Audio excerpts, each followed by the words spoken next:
I'm Cass, a holistic practitioner and all-around weirdo. Join me as we explore the ultimate final frontier. Welcome to Cosmic Cowboy Roaming the Weird West. Saddle up, y'all. This is Shelby. What does Shelby do? I have no idea. What do? I work for, how do I even define that? I don't know. How would you like me to define that? Like work or, I don't know. I have no idea. I feel like my work is quite related to it. Do you like anything that's like related to like the wooey side of things? Pip, can you not scratch your face? All right. Well, so I have equine sports therapy certificate. That school together. School together. It's how we met. Yeah. And honestly, I was not really paid attention too much first year of class, but then the second year of class, got to know Cass a lot better, got to know you a lot better, and started to like actually mingle with people other than my one desk mate. Anyways, yeah, and then but before that I did do like a small certificate in equine myofascial release, and then that led me into going to take Reiki as well, which was really, really fun and wonderful. And I just was really fortunate in having a parent that has been on her own healing journey. So all of our conversations have to do with wooey and spiritual things, and she did an empowerment coaching certificate, and she can read astrology charts and talk about astrology, and she might pop up at some point in your podcast ventures. I've heard some rumblings. She will pop up. She will be popping up hopefully next week. Wonderful. Gonna make it happen. But yeah, so it's so funny. We like jumped into things. We're talking about things for a while before we started, and I'm like, yeah, we needed like a 2-hour lead up to this. How to be professional. Oh man, but no, it's good. Good. Thank you. Thank you for the intro. Yeah. No, I'm just like, I feel like I find certain people mesh well, like thought-wise with me when it comes to all things wooey. And then it's just like, okay, like we need to record these conversations. Like my niece and I, the number of times we're on calls together for like 3 hours, and it's like, why weren't we recording this? Like some of these ideas were just so good. Yeah.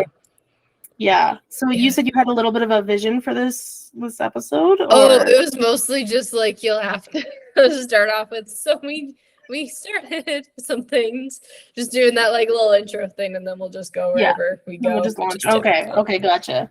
Yeah. I guess one thing that we've been talking about that's sort of interesting that I guess we could like sort of pursue is like the quote unquote father wound in like holistic healing. Because I was thinking about that as we were talking, and I'm like, you know what? I've never actually done anything to address that, or like even considered it as a point of contention in my life, maybe, I guess. But I don't know if you found anything that's worked for addressing, when your father abandons you, like most millennials have experienced, if that seems like. Yeah. For context, I had a very different upbringing than a lot of people, but my dad was overseas most of the time, or all of the time when I was growing up. But yeah, so with my dad, like, I don't know, it was really strange. Like the thing that I found the most was one, making the choice to be in a relationship with him, but two, just kind of finding out more about him and his personality, and also the things that he went through growing up. Like my grandmother actually wrote a book, and I don't think I've told a lot of people this. She wrote a book. She sent me a book. She's got it over in New Zealand, and there's a few stories about like my dad and his brothers when they were growing up, and she doesn't really mention any of the things that she went through that were not ideal. We'll say that's probably the understatement of the year. She has like one mention of like kind of what was happening outside of those stories, and some things that she was going through. But like I read the book, and she's got a couple chapters on the boys, and I'm like, oh man, like my dad was once a little child. And she's got like pictures, and I didn't really have any of that to look at when I was growing up. So that one was a big one. And I think, I'm trying to remember when that got sent to me. That was probably a really big factor in me going to New Zealand when I was 19 to go and see him. And just really learning about trauma and like capital T trauma. Yeah. That was also really big. And then finding out about some of the stuff that he has experienced. I don't know. It's weird. I don't really want to tell a story for him. Just because I don't know if he would be okay with that or not. Even though there are stuff that like I would love to put in my own quote unquote book. That I think would be really interesting, and maybe just maybe there might be one page that helps one person in the world. Yeah. Try to figure out, that time when you're just like growing up and everything's changing. I don't know. What about you? Tell me your thoughts on that. Yeah, I don't know. It was just something. I mean, it generally get my teeth in my mouth. Generational trauma in general, like especially if you didn't grow up knowing your dad, like that's kind of depending on how much of a wound it is for you. Like I feel like people who had, their dad present in their life when they were younger, and then quote unquote left to go get smokes kind of deal. There is like a very clear abandonment wound that can be there, and it's very obvious. Like, oh yeah, that is there. But like for myself, like I said, like I grew up with like positive male figures in my family. Like it wasn't the only time it was ever like made apparent about my dad was like with school. Like kids would ask me like, where's your dad? And I didn't know. So I was like, oh, he's dead. Yeah. And then like when I did choose to re-engage with him, like that was almost more traumatic. But like, yeah, like looking at the generational trauma aspects to it, if you can, like connecting with like a grandparent, like finding that out. Because then, you don't necessarily need like that person in your life, but like you can work through sort of the themes of the trauma and see it in your own life. Like I don't even know, like now that we're bringing this up, I'm like I need to call my grandma and like get stories from her, because I don't even know, aside from one incident, I don't even know like anything about his childhood at all, or like where he came from. And like I don't know if you're okay if I can share that story from when we did this session the one time, generational curse session. If it's the one I'm thinking of, go for it. This is really interesting. It's very, this was like I think this was actually like one of the first human sessions I did. I was doing the distance session for you, and just like tuning into your body. Was it you had an issue with your wrist or something, wasn't it? Yeah. Oh my goodness, I forgot why we started it. Yeah, I had an issue with my wrist, and I kept kind of re-injuring it, which is not ideal when you're trying to do body work on horses. And you're like, this hurts. I'm in pain. Why am I in pain? It was a wrist or an ankle. It might have been an ankle, because now I have shooting pain. I remember it was impacting your riding. That's all I remember. Oh, okay. Yeah, it might have been an ankle. I think I was like jumping off of fences and was like, that ankle's funny. I can't remember. I just thought about that because I now have like shooting pain in my right ankle, and I'm like, I think it's just my body trying to remember. It went away. It was very subtle, but yeah. And then like working through that, we uncovered a generational curse going back to your dad's great grandfather or something. I can't remember. It was like somebody did the do with a lady on like a fairy mound and got cursed by a fae being, and it like followed your generational line, impacting the same body part on every family member, I think it was. And then when like I don't know if you remember what happened when we cleared it or when we were working through it, but we weren't on a video call, so I don't know what room you were in. And like I heard the door slam or something, and you're like, oh, my mom must be home, and then you checked and like she wasn't there or something. I blocked that out. So I do this thing sometimes where I get like a little bit scared about stuff, and then I'm like, didn't happen. Yeah, no, that's fair. Like all I remember is like the door slammed, and I heard that, and I was like, whoa, what was that? And you're like, oh, the door just slammed. And then while we were clearing the curse, you had said you'd heard, it was either giggling or whispering or like a voice. You heard something. And it was like while we were clearing it, I'm getting goosebumps now. Yeah. But yeah, that was like Yeah.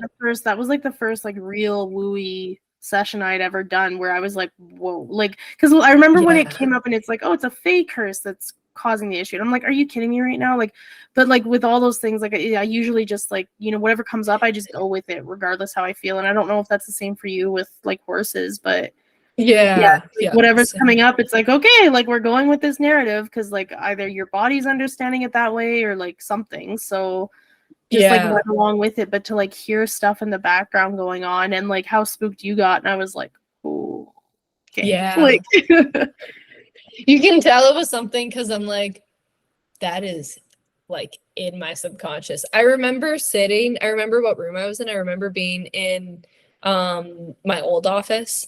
yeah, And I remember like sitting in the rocking chair when we were having that conversation. And like as you're talking about it, I'm like, yep, gotta remember that. There are moments where I'm like, God, I just wish there was like a recorder on me sometimes. Or like I'm not making it up. And I grew up in a haunted house.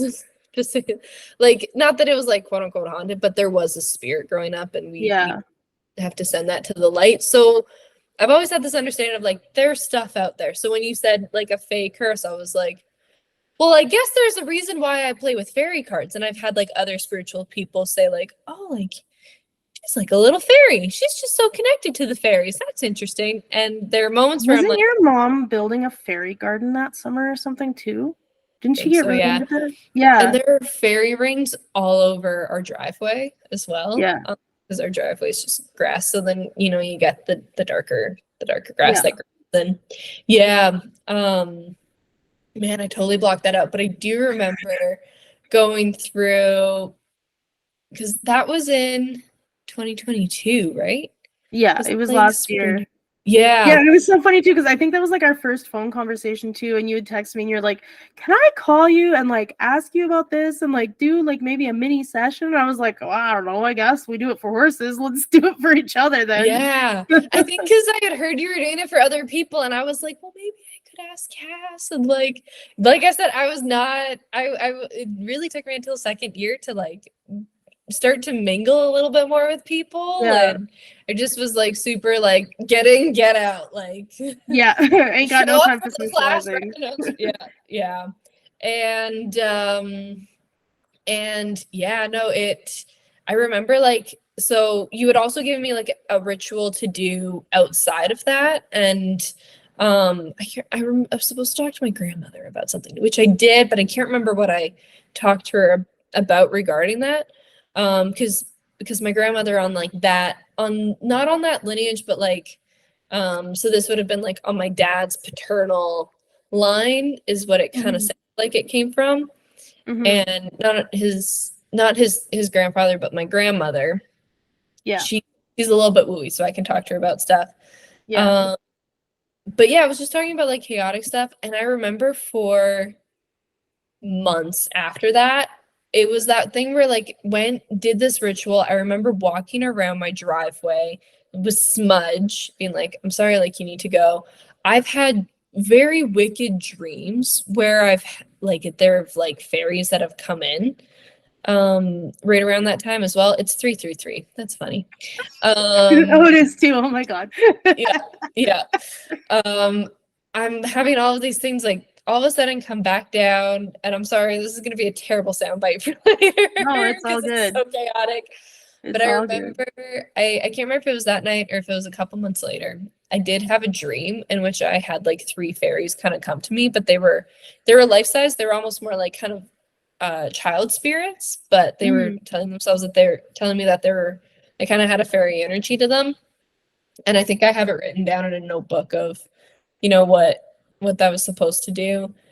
But yeah, I do remember going out, did the other homework that you gave me for like a kind of a ritual to do to help cleanse the fairies because I had this line kind of attached to me and like okay, you can go hang out in the garden maybe or something instead, but like you can't come into the house, you can't interfere in life.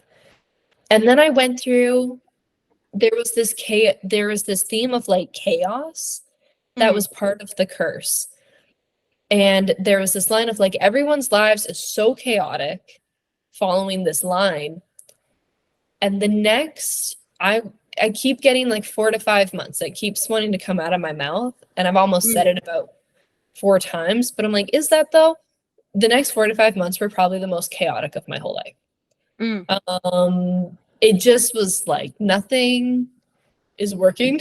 I'm realizing like, oh wow, we've really grown. Some things have changed. Yeah. But nothing was working as plan A was initially supposed to go. And there was just a lot of like missing pieces. I had that family going through like a lot of stuff at that time. It was wild.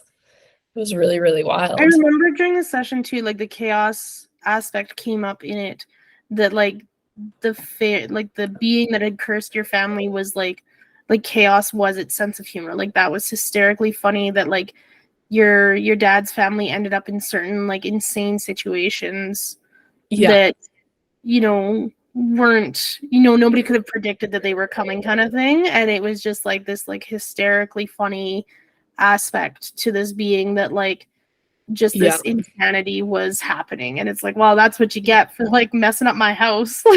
Yeah. Like, to give the listeners some context, I have a memory of going over to see my dad. He's from New Zealand. And this was just like normal chaos that like we kind of that I would go through with him. And it feels less so now. I hope it helped. I hope I helped something. Who knows? Yeah. But in the stories that I've talked with him, it seems a little bit less chaotic now. But I remember going over, I'm 13 years old. We land on like December 21st or something.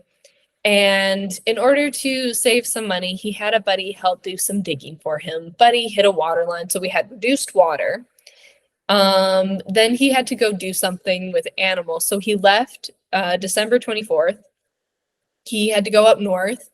Massive storm came in, couldn't get home that night, ended up having to sleep at a buddy's place or something, because the like when you're in a rainstorm and like you're trying to drive in kind of lower mainland BC, like it's just back and forth. The roads can get really, really dangerous.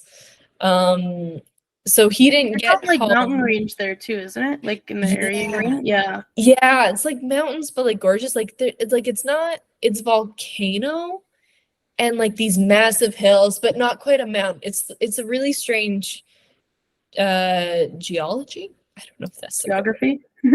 All I'm picturing is like Lord of the Rings when they're on like the side of the mountain. Like that's what I'm seeing in my mind. Oh yeah, there are some places like that. Not the area that he's in, but there are some places that are like that. Yeah.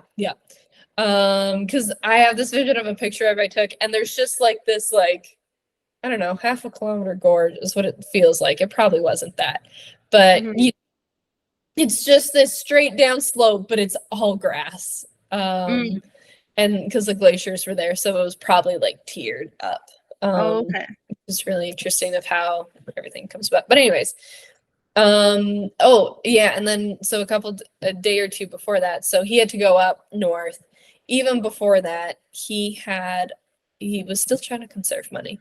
So they had already hit the water, and we were like having like 3-minute showers to, you know, just be able to shower. But everything was okay. And then they hit the power. So we spent Christmas, I can't remember if it was Christmas Eve that they hit the power, or Christmas morning. We had to wait until like 2 or 3 o'clock in the afternoon for him to get back. And then we ended up having Christmas dinner by candlelight. And we're like hauling buckets and like getting, you know, little bucket of water, put it into the toilet to flush. I just have that moment. Like things would just be chaotic. Just chaotic. I'm really curious how it would go now. Because he just always kind of has had that chaos, and we just kind of go, oh, that's just, you know, my dad. I'm curious how it would go now, because I'm like, oh, they're not as chaotic anymore. Like, you know, life is just a little bit more grounded. Yeah, well, even in like talking to you, like your job sounds a little more stable. Like things have kind of streamlined a little bit more. It's less everything up in the air, juggling everything. Like definitely seems to go a little better. And I mean, like, you know, obviously correlation's not causation, but like, Yeah. we're a year out from clearing that curse. And I don't know, like, paranormal wise, like, if you've had any more experiences in the house, really, but Not that I've noticed, but I make it very clear to all beings. You know what's interesting though? I have had this thing for probably the last year and a half or so. Also, I've been told in my astrology chart I have this like very major Pluto thing where like it's been recommended like maybe like don't go into occult stuff because you think you want to go into occult stuff and then you get in there and you're like I can't function. Like there's just this weird aspect in my chart specifically. yeah. Just it's just like a really weird Pluto aspect that it I don't know. I can't describe it other than like it makes the hairs stand up on the back of my neck. And you're like, never mind. But I've made it very, very clear. I watched like Tyler the Medium because I thought that was a good idea. Oh, yeah. On Netflix, and he was I think he called it scribing, where he goes into a pitch black room, no light, and looks into a mirror and he can see things. Yeah. And mirrors have always been a source of like someone is standing behind me. That sounds like a terrifying, like standing in a dark bathroom with me. No. Yeah. No, So when I get up in the middle of the night, because I'm like, I gotta pee. You gotta like, I have this weird thing where there has to be like a little bit of light coming in, and usually I have to turn on a light because I have this like fear that I should probably clear of I'm gonna look into the mirror and someone is actually gonna be looking back at me. They're actually gonna show themselves. But no, I do try to like if I have any of those feelings of like I don't feel alone because I'm very used to it from growing up in a household where like there was a spirit. He did make himself known. You would hear footsteps like going up and down the that hall wasn't in sometimes. this house, right? No, this is the house I'm in right now. Oh my God. Okay. Yeah. We don't know for sure. I wish there was a way I could get some clarification. But there's a gentleman, he passed away in a fire and they buried the basement.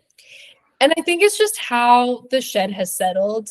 But where the basement is, I'm told, is about where we put our shed. And I've always had a very weird, like, even to this day, like if I go out to put something in the shed at night, close everything up, flashlight on, and I'm sprinting. I am an adult woman and I'm sprinting back to my deck because I'm like, something's coming for me, man. Like I just can't let it go. But you'll be in the shed and the door will just like swing closed and it'll creak on you. That creepy thing where you're like, one day the latch it's just gonna close on me. It's just gonna close. Yeah. But yeah, no, I'm just used to having that sensation and I just make it very clear of like loud. Like you can't come in the house. You cannot be in the house. I can't do it. So we were talking about some ghost stories earlier. And that's those things where I'm like, you go, Cass, you do all the things with all the beads. And I'm like, we're not gonna acknowledge the elephant. I'm a little worried. So yeah. No, that's fair. Yeah, I don't know. It's funny because like when I was a kid, like I was deathly petrified of like same thing with the mirror. Like I remember being so scared of Bloody Mary. I would walk into the bathroom backwards with my hands over my mouth just in case I accidentally spun around 3 times and chanted Bloody Mary. Just, like I would back in, sit down on the toilet, stand up, reach around behind me, flush the toilet, walk out. So I would make sure that I was like always moving along the same line. Like I had no chance for spinning whatsoever. And like now, and like as a kid, like terrified of horror movies. Like I would watch horror movies because I like the story, but like eyes covered, peeking out the entire time. Always scared I was gonna jump and bite my tongue. That was for some reason like my biggest fear watching horror movies. Oh, interesting. And, like, yeah. And now like seeing some of the stuff that I've seen, and it's just like, well, that's a thing over there, and we're gonna just mosey on. Like, I don't. I mean, I think did I tell you about when I stayed in that hotel during school? The one in Barhead. I don't know about the hotel. I remember people talking about a cat in an Airbnb, I think. Yeah, the cat was in my Airbnb. Yeah, and like I thought I was going crazy, but like everybody who stayed in that Airbnb with me saw it too. Yeah. Yeah, no. Wonderful. So usually I stayed in, like if I came with my partner, we'd stay in oh, what's that other town? Westlock. We'd stay in the hotel in Westlock. And for Yeah. whatever reason, I was like, oh, let's try the hotel in Barhead, like 40 minutes away. And so we get in there, and like I stayed in that hotel when I was a kid for my brother's wedding. And so I was like, oh, this will be cool, like seeing this again, you know, whatever. And we get in there, and like right off the bat, it was really weird. Like the receptionist was like not, it was like we were on like two different tapes playing at the same time and like slightly out of sync. So like I would be about to say something and she'd respond to it before I even said it. And so like we came in and there was a big storm and I was about to say, you know, thank goodness the roads were decent with the storm. And she's like, yeah, they do a really good job of shoveling the roads here, before I even said what I was about to say about the storm. And I was like, okay. And like, so that kept happening. Like, you know, before my partner could say that they wanted to pay on a credit card, she's like, okay, let me get the credit machine, you know, or something like that. And then we get into the hotel room, and it's like you go in, there's a bathroom on one side, and then straight in there's two beds, a TV, and a table at the end with like a lamp really high up, like higher than it should have been because it was a pull string. And like I had to stand on a chair to reach it. Like it was so high up. So everything was like really weird. Before we even got in there though, we had to go up the stairwell, and like there was no lights in the stairwell. So it was dark. It was just lit from either doorway. And so we had to go up, and then all the numbers were out of numerical order. So it was like 7, 22, 3, like all these different. So we had to walk, and they were all in different fonts also. So like it was really bizarre. Super liminal space. We're walking through, and we finally find our room number. We get in there, get settled down, and like as I'm putting my stuff away, like getting my table set up to like do homework for school, my partner sits on the bed and turns on TV. And like my partner is like mega ADHD. Like I've watched them watch a TV show, play a video game, and read a book all at the same time. Like they have phenomenal multitasking abilities. And so like if the TV's on and we're talking, like they can hold a conversation, no problem. And so I said to my partner, I'm like, oh, did you get the Wi-Fi? And they ignore me and just keep staring at the TV. And I'm like, oh, you know, like it's long drive, we're tired, whatever. So I repeat it again. And my partner like turns at me and snaps, and they're like, what? And I'm like, okay, that's not my partner. What the fuck? And I'm like, did you get the Wi-Fi? And they're like, oh no, like I didn't. So I call the reception desk, and the phone sounds like it's like a million miles away. Like I can just hear her whispering on the other end. And I'm like, oh, you know, can I get the Wi-Fi? And she's like, oh, and she just keeps repeating the name of the inn. And she's like, oh, it's the Barhead Inn or whatever it was called. And I'm like, what's the Wi-Fi? And she's like, this is the Barhead Inn. And I'm like, yeah, but what's the Wi-Fi? And she's like she couldn't understand. It was like total, like I feel like she was like out of time. Like she like didn't understand what Wi-Fi was. And so I was having an issue with my legs at that point. So I like asked my partner, like, hey, can you go get the Wi-Fi password? And so again, they snap at me, like didn't hear me, snap at me. And then when I asked them again, they're like, okay, fine, whatever. It's like as soon as like when I broke them out of the trance with the TV, they were angry. But then like once they kind of came back to themselves, they were fine. And so I sit down at the table. And that's not like your partner at all. Like we just have to No, my partner is like the quietest, sweetest person. Like not like I've seen them, they've been angry at me like twice. And it was like for like, you know, a big thing that had happened kind of thing. And like we've been together 5 years. So like you know, having those arguments twice in 5 years, like it's not, they aren't a snappy person like that. And so I sit down at the table and I start like opening my books. I'm like, well, I'll start studying for like my test or whatever before class tomorrow. And so I'm sitting there, and all of a sudden, like my legs under the table, like my calves go cold, my thighs go cold, and then my hips go cold. And I'm like, well, that's weird. And I like wave my hand under the desk to like, maybe there's like a temperature change, like it's a cinder block wall. I'm right next to a window. There's a vent there. So like maybe that's what all this is.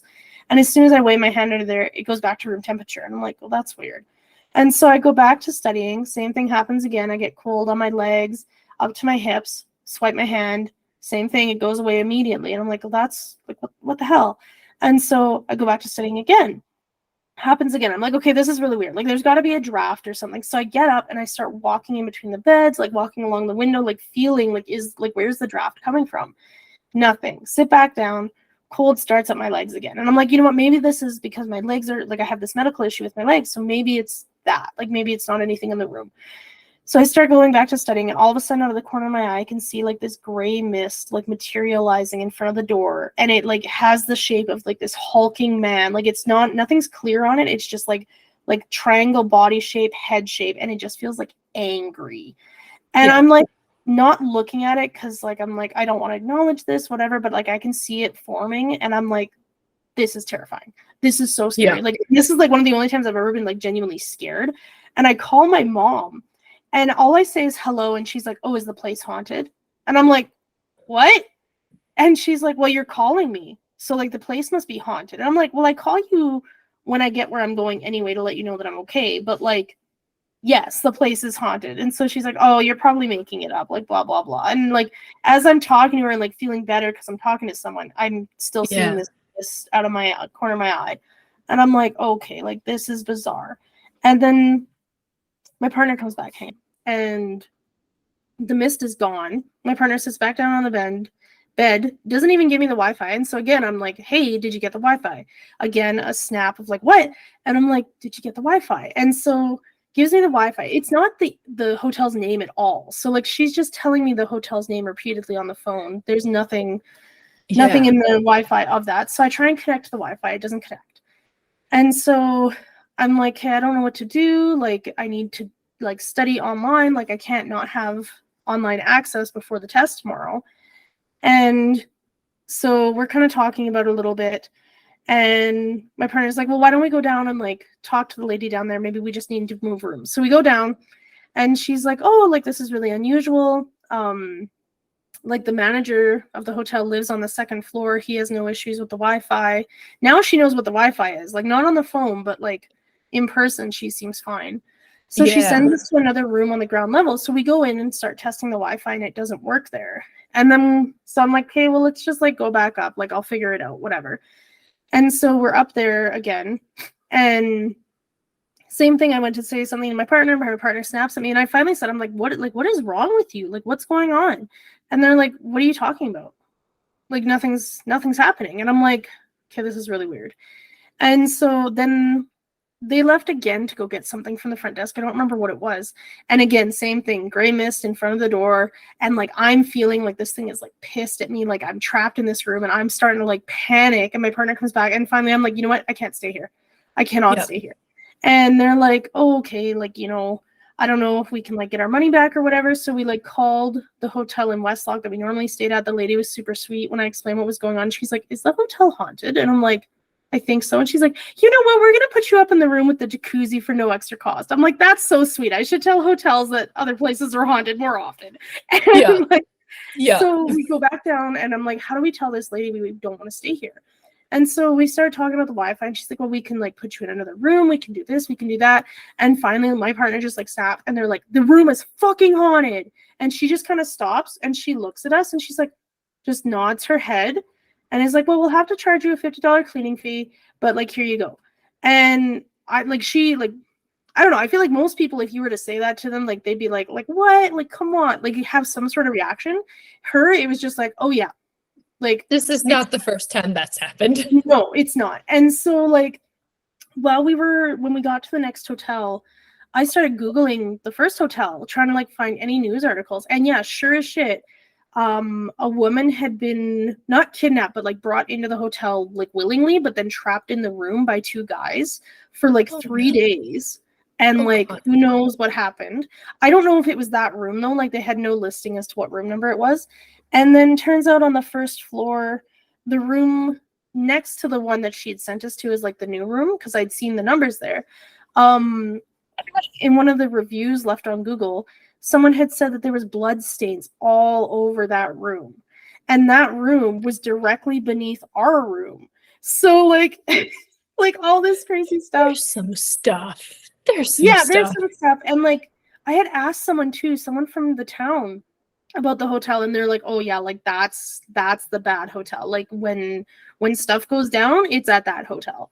And so yeah, like there was a couple sort of things backing up like the, you know, like I guess like the emotional energy of the hotel. Like there was definitely like elements of fear and stuff present in there. But like what really got me was the lady just being like out of time. Like it was weird. Like she would like predict what you were gonna say before you even said it. And I mean, one of my friends had said to me, well, you know, she's probably worked there so long, she knows how conversations go. But like I've worked customer service jobs where the conversations go the same, and like I don't predict people's asking questions before they even say it. Like it was baffling. But that whole town, like I know Brenda had said that town's on like some sort of like energy hotspot or something, because like she's got her own property.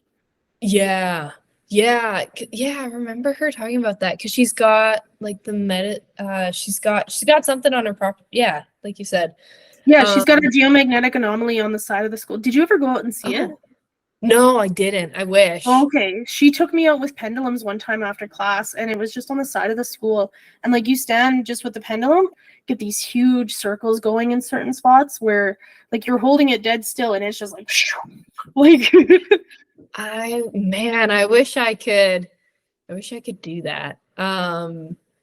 I'm sure, I don't know why, but like just northern Alberta has some weird energy to it. So I feel like you could probably find stuff like this around your area.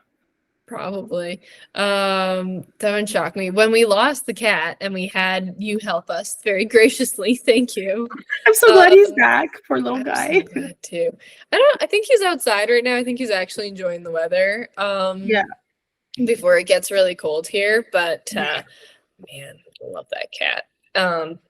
I did not think that I would enjoy it. Like I just am like, you're just so weird and goofy. Just enjoy you. And he's not like a regular cat. He's a very grumpy cat. Yeah, your mom was saying he's not affectionate at all. He's just like does his own thing. No, and I'm like, you're my baby. He doesn't appreciate that. Very much have to watch myself. But yeah, we were going out trying to muscle test, and like my mom had the pendulum because that's how she's able to connect. I get too controlling with pendulums, and they don't flow as well for me with some stuff. I need other people to like hold the pendulum and do stuff, because I think I get too like aggressive maybe. Weird. But no, that's so interesting.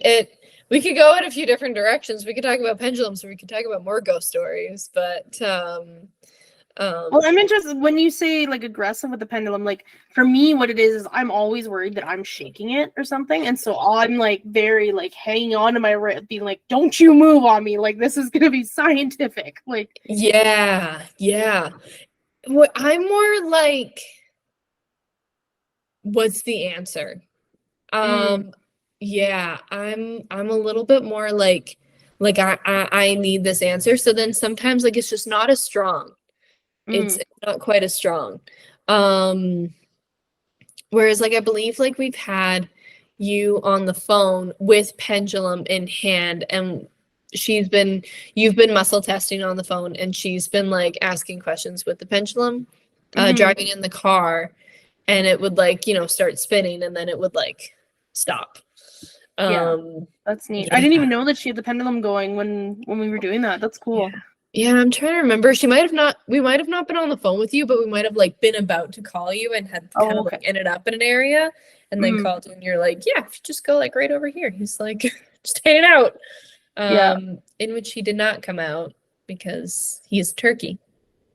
But it was so wild to me though that like, because like I didn't know you guys were testing it all or anything, and so like I would be like, oh, it's over here, and then you both be like, yeah, that's what we got too. And so like we're all hitting on like the exact same point on Google Maps, and then like you're out there and like you can't find him, can't see any, but like there's enough hiding spots that he definitely could have been just out there watching, being like, these humans like trying to find me. Like absolutely. Oh yeah, when he is like, I am in hunter mode, he's not found. And he's kind of always been like that. The thing that kind of got us was that you picked up on the dogs immediately without us. As soon as it was like, why'd you run away? Dogs. Like dogs. Yeah. Oh, and I don't think I told you this. But I'll get there in a second. But yeah, it was that you picked up on the dogs right away. Like no information about like maybe what had your like what it just like our cat's lost. Can I muscle test you? Can you muscle test for us? And then you just started. And also his personality, like to a T. Yeah. And I That don't think I've character talked is so to strong. you. Like, Yeah. I don't know if I told you before, but usually when I test on cats, like, one, they lie, and two, it's like very obvious of like, it almost feels like, you know, when like you were a teenager and like your mom would be like, hey, what are you up to? And you're like, don't talk to me. Like, Yeah. that's kind of like the vibe I get from most cats. And like your cat was like, it was very like clear he was like doing his own thing, like, don't bug me.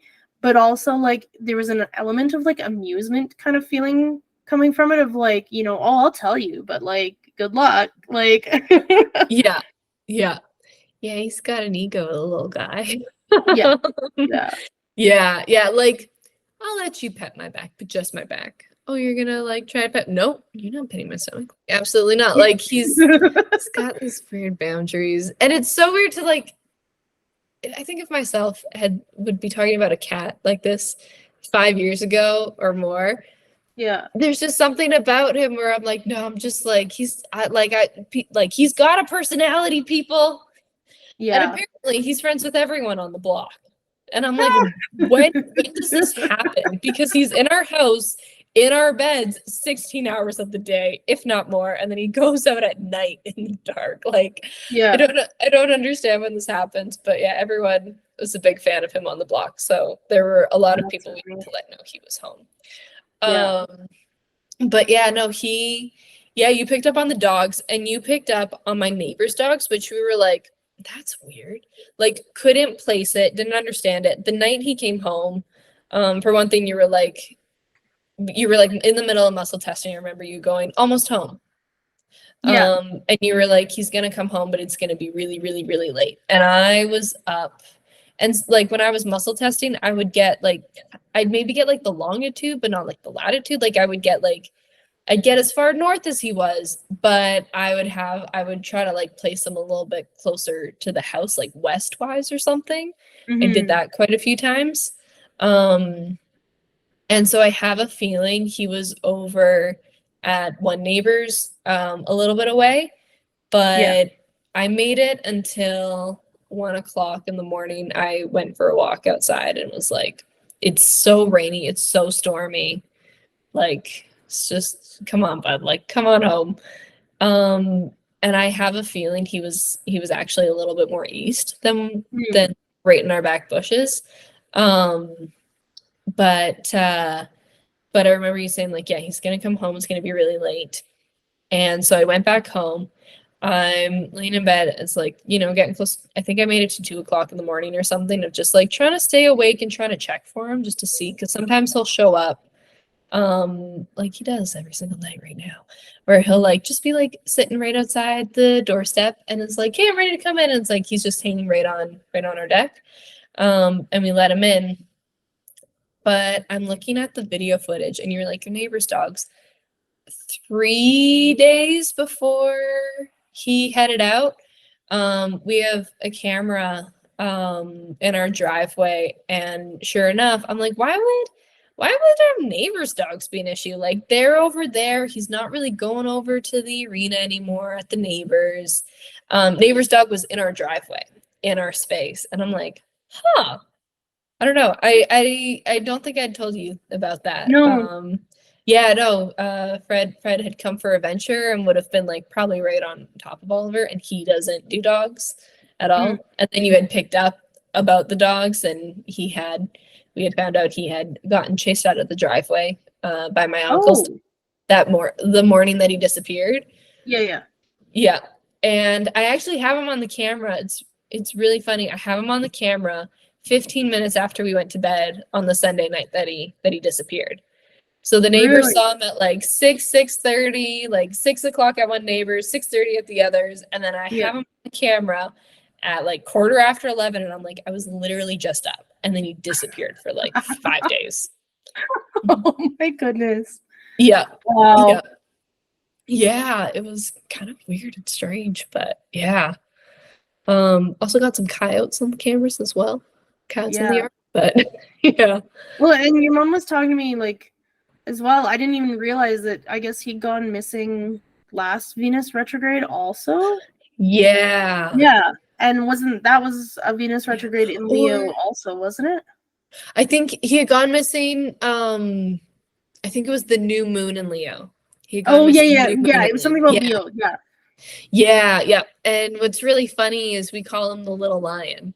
Yeah. And we're like, that's really weird. Why do you do that? Like that's just his nickname. He came with his name. His name's Oliver. Yeah. But he had like shown up on my cousin's doorstep. The vets think he was around 2 years old, and just was like, this is my family now. I'm gonna and they couldn't keep him because of allergies and all that, so they brought him to the family farm. And yeah, he just sort of wanted to come and be part of the household and live inside the house, just domesticated himself, Yeah. honestly. That's so funny. And Next Leo yeah, season, you're gonna have to like lock him up. honestly, yeah. Like, Not allowed. no. Jeez, Yeah. that's funny. Does he react to the shed at all? He sleeps on it. We put a little kitty cat thing, so he Huh. sleeps on it. He has gotten locked in there once or twice, but usually not for very long. Yeah. 'Cause this is the part of why we have had to keep tabs with neighbors and all that. When he does go missing, is he likes to sneak into places. You lock the door, Oh. have no idea that he's in there. Yeah. And he's done that many times in the past. So yeah, so that's why we were so worried when he went away. Was like, God, if he's locked in somewhere, like that would not be ideal. But we don't think he was. He seemed to be pretty well on the move. Yeah. Yeah. Crazy. Not this time. But yeah. Yeah. So with the ghost that was in your house, like did you and your mom clear that out, or did it just gradually dissipate, or? We had to clear it out. Yeah. Yeah. So my aunt had surgery, and so my mom, my grandma was going down to take care of her, and her husband was also he had an injury. So my mom and my aunt both drove down to Calgary, drove them back to Calgary. And I was a teenager, but I was old enough to like be on my own for a night. So I'm like, eating some snacks after school. I am blasting, this is why I'm deaf. I am blasting music on a little like boom box thing. I don't know, like a Bose. My ear is like not very far away, but I'm listening to music and I'm in the kitchen and we've got this hallway that like goes down the house. I have a very like long and skinny house, just of how the original property size was. And I'm eating some food, and I remember listening to Paris. Great band, 10 out of 10 recommend. But I remember listening to a song, and I think I can't remember what the exact lyric was. I think I was listening to Holy, but I remember being like, I think hell would just be like being stuck on earth and like not being able to move forward. I remember having this thought, and this is the really weird thing of like, where do thoughts go and how, like, there's people who do animal communication and all that, like and you watch how animals communicate themselves, like they're having their own version of conversations without mouthing out words or sounds like we do. We see it with dogs, we see it with cats, with horses, with all the creatures. And it's so interesting. But I have this thought of like, I don't think hell is like some fiery burning place underneath the earth, like how religion depicts, of how I grew up, at least. This is my 15-year-old thought. I think it's like being stuck on earth and not being able to do anything. I also was the 8-year-old kid who was really into Ghost Whisper, like way too much. Thought it was a great show. 10 out of 10. Love Jennifer, love Hewitt. And have the box set. And I'm like, maybe I'll bring it up for spooky season. I don't know. We'll see. Yeah. But kind of grew up with like how they depicted spirits, with like that vision in my head of like, well, we have a light, maybe we have like something else, but we have a lot that's just like lost. People just like, they're not able to kind of let go or move on. And so I had like this thought, 2 sentences long, not even. And I see, how you're describing this like gray mist. I see a shadow of a man, like someone's walking, but just the shadow of a man come out of like the shadow in the hallway. And it's bright out. It's like 4 o'clock in the afternoon in winter. in like February, and I see the shadow of a man, and all of a sudden I just remember feeling like I was gonna pass out. And I remember hearing in my own voice, stop it, stop it, stop it. Like just really sharp, not my own words, but in my own voice. It was very strange. And I had been shown some energy techniques as a small kid. So I'm like, okay, light 300 feet above my head, down into my body, down into the floor. Okay, fill my heart. And I'm like, go to the light, go to the light, go to the light. I'm just thinking that, and I'm trying to like extend white light, envisioning that out past my head, because it felt like I was in a black cloud instead. And because I was almost passed out. Like, when you have that feeling where you're like, oh no, like I'm gonna faint, and kind of the blood. That's how it felt. And it should not have. So that goes away. Grab my phone, run outside, call my mom. I'm hysterical. And she actually had like talked to my stepdad, and he was out working. And they were kind of in a transition period at that time, we'll say. But still like, yeah, close with him and whatever. At the time, and he actually called me. I'm at my family's arena and I'm riding, and he called me and was like, like I've never really told you this, but like I've heard footsteps. Sometimes when I fall asleep on the couch in the bonus room, like I would hear footsteps that would like come to the door. I thought it was your mom, and then walk away. I'd like get up. No one would be there. She'd be like sleeping in bed. I've felt like very unwelcomed in this house since I kind of stepped foot in it. And it was just a very, very interesting, experience. And my mom has some family friends actually that had a very, very similar experience in their home. And the husband of those family friends is like, everything's very like tangible, we'll say, like not a woo-woo guy at all, but he's the one who had the experience and was like, not, like that's not cool. And so everything that he had gone through that they never told me about was the exact same situation that I went through. So I was like, okay, like there was something. And outside of the fact that like we can hear the dishes tinkle all the time, and like we hear footsteps down the hall, like just like 1, 2, 3, maybe a fourth, and like things would fall in my mom's closet. You go down the hall into the closet, and then there would be nothing on the floor. Like things would just fall once or twice or 3 times a week. While I'm home alone, like that's just normal, right? So I ignored a lot, but no, it was really wonderful. We have some Indigenous relatives, and so a few months later, I can't remember what we did in the meantime. I think we just kind of decided to pretend that it didn't happen, and I ended up going to stay that night at another relative's, because I was like, I'm not sleeping there by myself. Nope, not happening. And so we went to this family reunion in August, and they gave me kind of a ritual to do. They gave me like a ritual and a kind of a ceremony to do. And they gave me all the instructions. And sometimes with ceremony in Indigenous culture, like you just have to be really conscious about like how much you share. Like I know we've talked about that in my workplace of there's certain things that you can and can't record and can and can't talk about. So I'm just trying to be really cognizant of that, and I don't know what the rules are for this one specifically.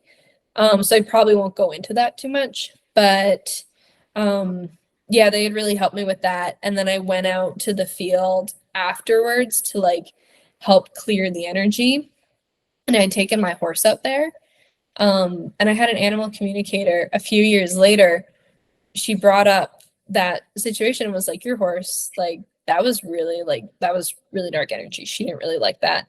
And I think it was just someone, I think he was like a very angry human. I don't know the full, like it kind of seems like there's some things maybe with his death, like I just don't know what sort of happened there. But we suspected someone who passed away in a fire, and they buried in the basement on the property. And he, I think, was very protective of my mom and I. And I Yeah. wonder if there was like another stepdad that I had earlier in my life, for a very, very brief time that like also felt that energy and that unwelcomeness. And I wonder if it actually played a part in like, yeah, in that other person's like feeling, comfortable in the house. I wonder if that was also a thing, because, here's like a single mother and single daughter, and I'm gonna protect them, and I'm gonna kind Yeah. of, that like patriarch, but like very controlling energy. And then when a man did come into the house, both times, like that seemed to be kind of an issue of feeling welcome in said abode. Yeah, no, it was really, really interesting. But like I always kind of knew they were there because I also had experience. I had another experience or two as a kid. So yeah. I don't know. When you were saying that, like just before you passed out, and you were hearing like your voice but not your thoughts saying "stop it," do you think that was like you talking to it or it talking to you? I think it was it talking to me. I think he was telling me to stop thinking about that because I think Okay. that thought really endangered his feeling welcomed in the house, so to say. Yeah. Like I think it was kind of that thing of questioning like, oh well, this would be awful, when that's the reality in a spiritual sense that he was experiencing. If that makes sense. Yeah. It's so funny. There's like conversations that we can have, and now I'm like, oh, like this will be like put out somewhere, which is fine and good. But I'm like, is this gonna throw people off? But like, you're attracting the people that are interested in talking about all of this and open to stuff like that. So it's a very different mind shift than a lot of other conversations that happen in life. Yeah, it's honestly, it's been like a scary thing to do, but also very liberating. Where like having these conversations and putting them out, and like I've thought the same thing too of like, oh, like where's too far, like where's the line here. And like the last podcast that I put out, I cut reels from it and put it out on my social media, and I had this one guy come up on my timeline and start telling me that I'm schizophrenic and this and that, and like, yeah, probably, maybe, who knows? Like I've tried to get diagnosed for it, and psychiatrists wouldn't diagnose me as it. And like I have friends who are schizophrenic, and like their family members, and like I do have, it's in my family line. And it's something that I'm cognizant of, just in terms of like how crazy I end up appearing. But one thing that I've come to accept is that like if you don't have the framework within which to frame the insanity is when it becomes detrimental, if that makes sense. Like, and like just the stuff that I've read about schizophrenia, like there's evidence to show, one, that it could be your two brain hemispheres communicating more openly than most people's do. But also like there is some evidence from some people, like psychiatric researchers, where like it is something external to the person, and like they've seen like real world evidence. I've got a book I should lend you on it, actually. It's a guy who's a prison psychiatrist, and he's dealing primarily with criminally insane people. And so he decided to stop, like, because people had the option to accept the drugs or not. And so like for the people who weren't accepting the drugs, he chose to talk to them as though like the voices they were hearing were real beings.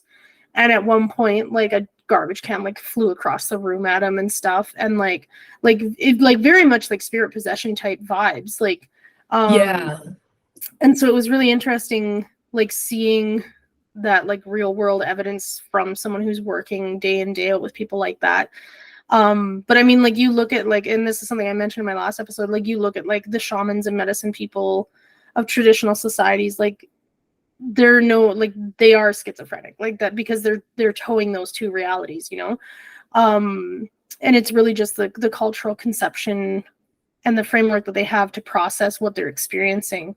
And so like, I've got friends who are very non-woo, very terrified of anything, like they see shadow people and like they chalk that up to just being like them being schizophrenic, and like they're very scared of it, like when you talk to them, and they're like absolutely terrified. And like for myself, like there's some things that are scary, like the hotel experience was very scary, seeing my partner act like, and the wild thing about that whole story too, just to backtrack, my partner didn't remember anything in that hotel room. They remembered going down and asking for the Wi-Fi, and they remembered coming back into the room. But in the room, they didn't remember anything. And when we got out, like at that time, they weren't believing in any paranormal stuff whatsoever. And when we got out and we were in the car, they started talking, and they're like what was happening? Like, I just remember feeling angry. Like, there was something in that room, and like that's all they could keep saying was there was something in there, was something in there. And so like for me, because like, you know, I'm probably crazy, I usually write most of the stuff off as me being, you know, it's like, oh, whatever, like it's there, but like whatever.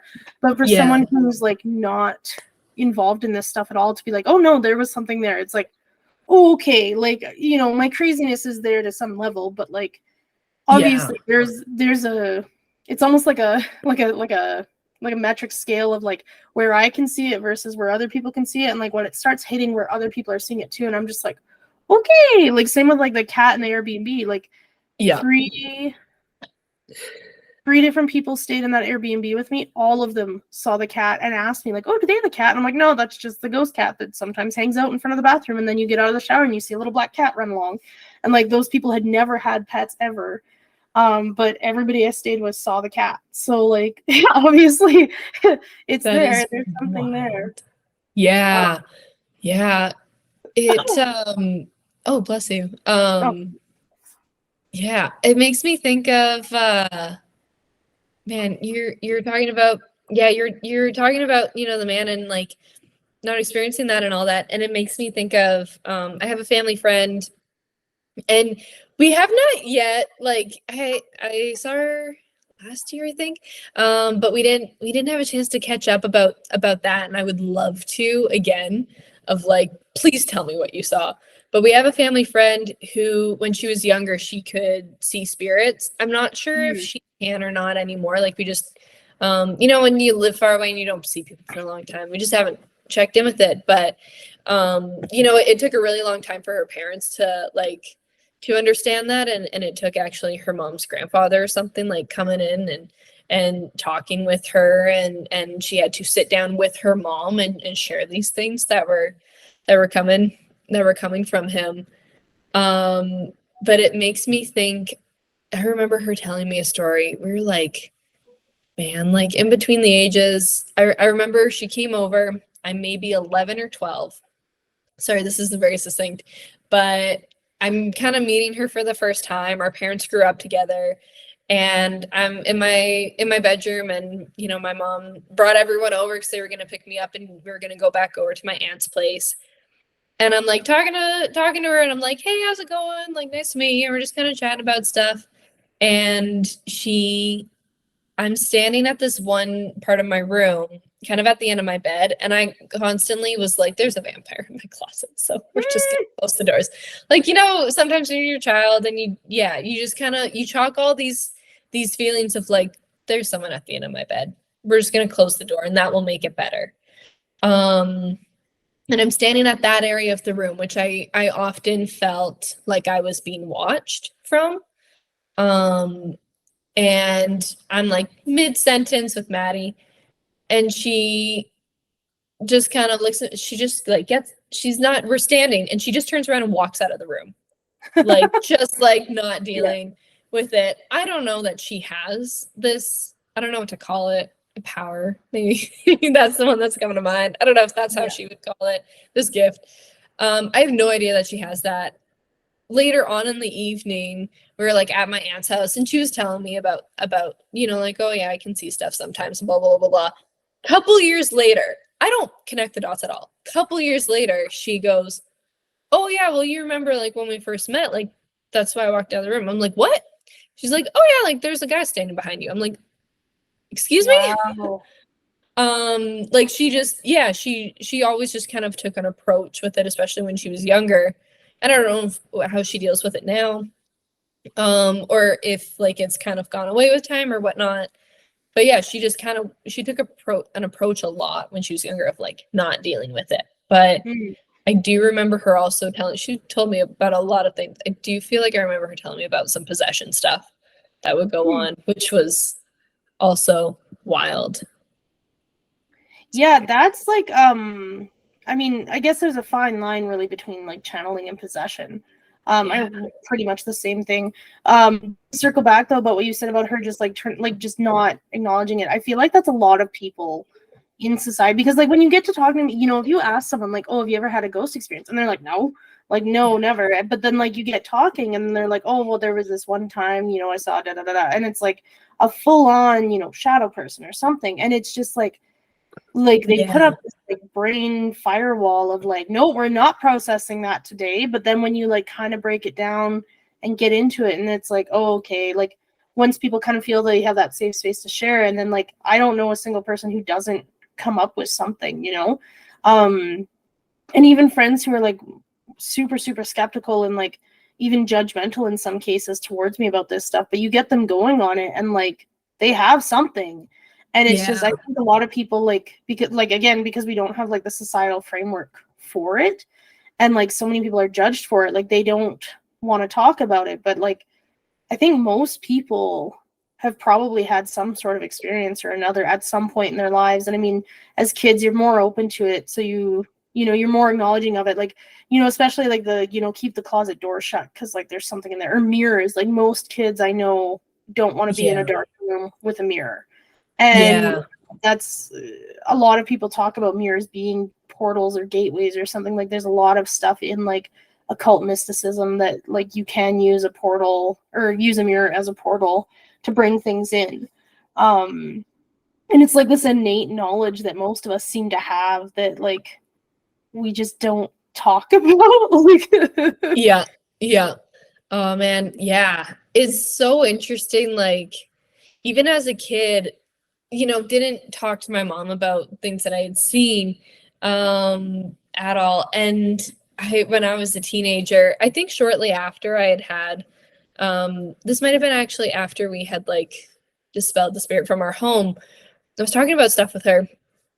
And I'm like, yeah, no, like I remember being like in grade 1 and like someone was doing a poll of like, do you believe in ghosts? And there was like me and maybe one other person that was like, yeah, they're real.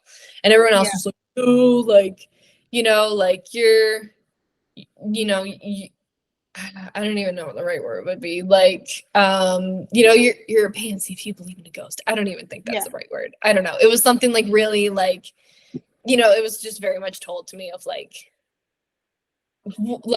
how could you even think that?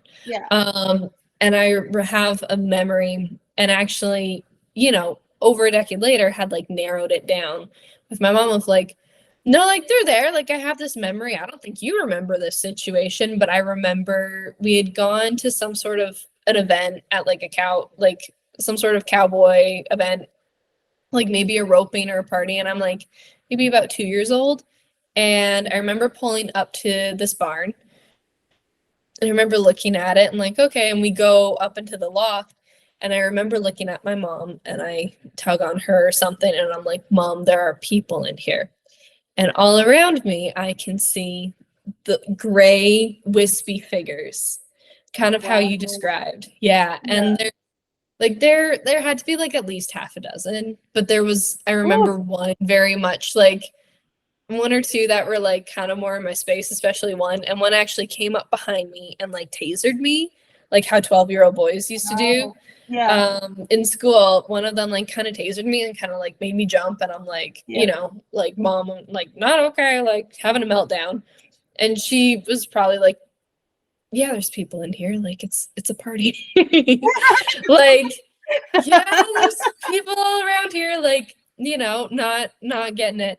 And I was talking to her about this at the kitchen table, however many years later, and she's like, what? And we actually figured out, we kind of narrowed down the barn, and we were driving some cousins back from a family reunion, and I'm like, hey, isn't this about where like that green barn used to be? And we were talking to cousins' parents who are also cousins because, you know, big extended family.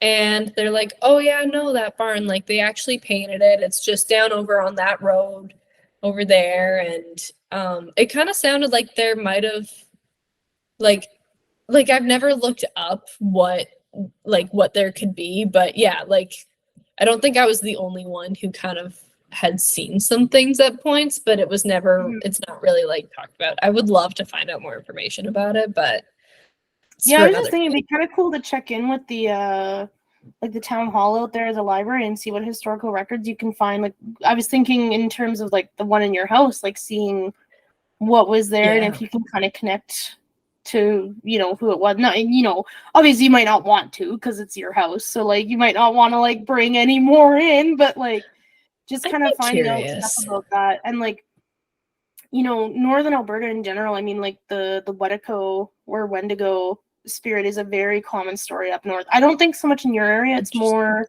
northeast. That And like when I makes sense. used to do those vehicle deliveries driving up north all the time, my mom and I stopped in, oh, what is it called? It's not Cold Lake, but it's a similar named town. It's not Um, Slave Lake, is it? Or like no, not Cold Lake. Bonneville, St. Paul. It's no, it's the other side. It's kind of on the way to Fort Mac, but not quite. It might be, you know, Cold Lake's down in the south, isn't it? I don't No, know. Cold Lake's up north, I thought. Is it Cold? Okay, maybe it was Cold Lake. Google Um, mapping it. I can't. yeah, I did a bit of research on it a while back. There's a very small town out there, which is where like the quintessential Wendigo story comes from. Oh. And I did a deep dive into it. It was actually like real spooky because what had happened was there was an indigenous like population up there. I think there was a res up there at some point or something. And Mhm. settlers moved in and killed off all the indigenous people, of course, as they do. Yeah. And then um I don't know if you're familiar like what Wendigo. Hang on. So the Wendigo is a spirit possession sort of thing, and it's often it's similar to a skinwalker, but it like possesses people and causes like cannibalism. So usually the stories of it come from like famine hit places because cannibalism ends up happening as part of a famine usually. And so yeah, so the first settlement moved in. Actually, I think they were some sort of cult, like they were like a religious cult or something, and they killed off the indigenous people, moved into that area like within Cold Lake. Not Cold Lake though; it was a small town just south of Cold Lake.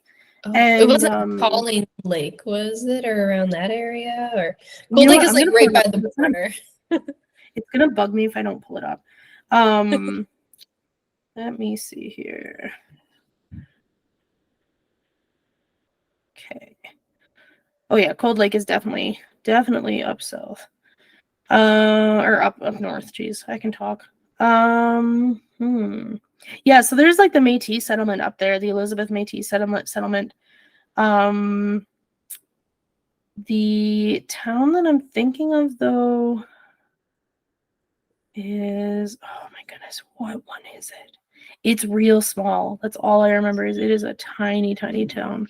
We stopped in there on our way back, and oh man, it's spooky.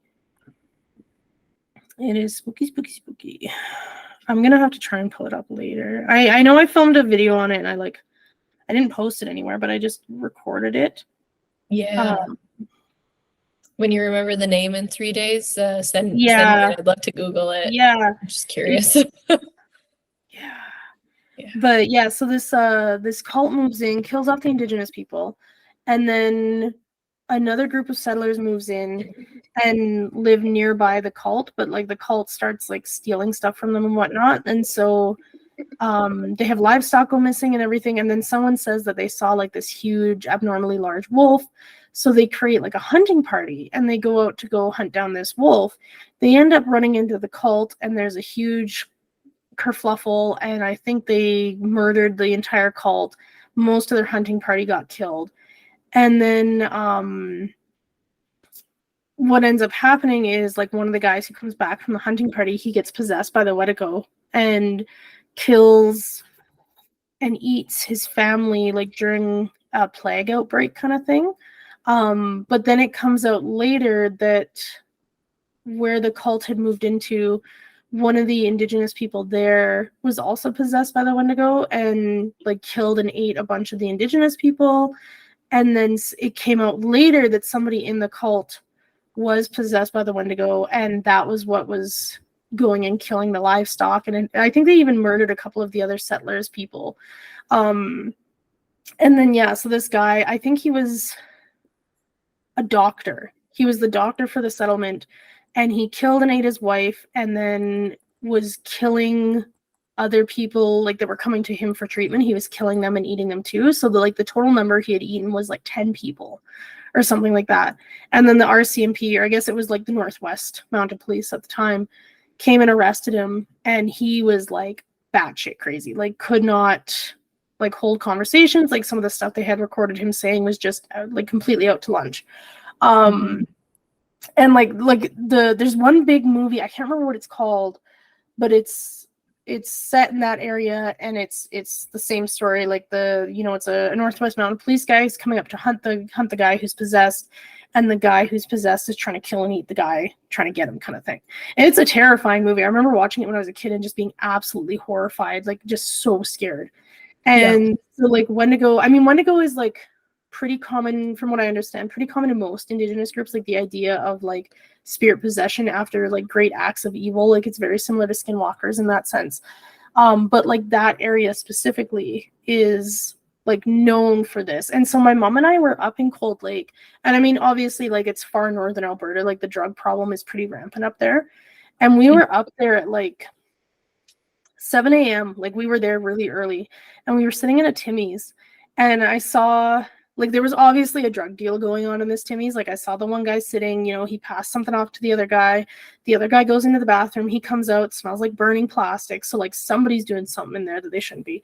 But when he came out of the bathroom, his face was so like contorted, and all I remember is his eyes being like fucking like saucer sized, like massive, and like his mouth like in this huge grin that just like looked like he looked at me, and he had like this like face like this, and I just like was like nope, and I like looked away, and like the first thing and I wasn't even at that time, I wasn't even thinking about the Wendigo stories at all. Like I was just getting up there to get the vehicle dropped off, get home kind of thing, get paid. And so he like came out of the bathroom and he looked at me, and like the first thing that came into my mind was like, that man's possessed. Like there's something not right with that man. And I mean, obviously like drugs, like some people say drugs are like they open the portal kind of thing, like they make this gateway because your soul's kind of not in your body, so something can come through and take over kind of thing. But when he looked at me, like that was the first thing that popped in my head was like, oh my God, it's a Wendigo. And I was like, where did that come from? And so I look it up, and I realized that we're like right in the area for it. And I'm like, oh my God. And so then I made my mom drive I drove my mom and I to the town. I think, now that I'm talking about it, I think it was Saint Denis or Saint Denis. Let me look it up. Oh, okay. Well, that's in Saskatchewan. That might be another one though that had a similar thing. Yeah. So never mind. Google Maps isn't cooperating. No worries. But, you'll figure it out. But oh man, it's so wild. Like I think the first time I was like introduced to that concept was in Supernatural. So then spooky season comes around, and I'm like, I'm gonna watch Supernatural, and then I'm like, I can't do it. I can't do it. A few episodes in, and then I'm like, too much spookiness. But there's some episodes where I'm like, I just once was enough. But is your town on like the Klondike Gold Rush trail? Because I know Barhead was. Like I know that's a big thing.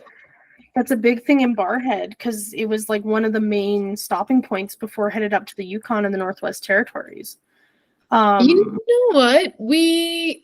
I haven't heard that, but I have heard like the reason why we're called Onaway, this is from what I've heard from people, but maybe not fact checked, but we're called Onaway because we're on the way to Alaska. Oh yeah. Because it's the start of the Alaskan Highway. I'm not sure. That'd be really interesting. But I now have like things that I will search up later of like, what was the Klondike Gold Rush Trail? I want to see it. Wendigo, Alberta. Let's see. Yeah.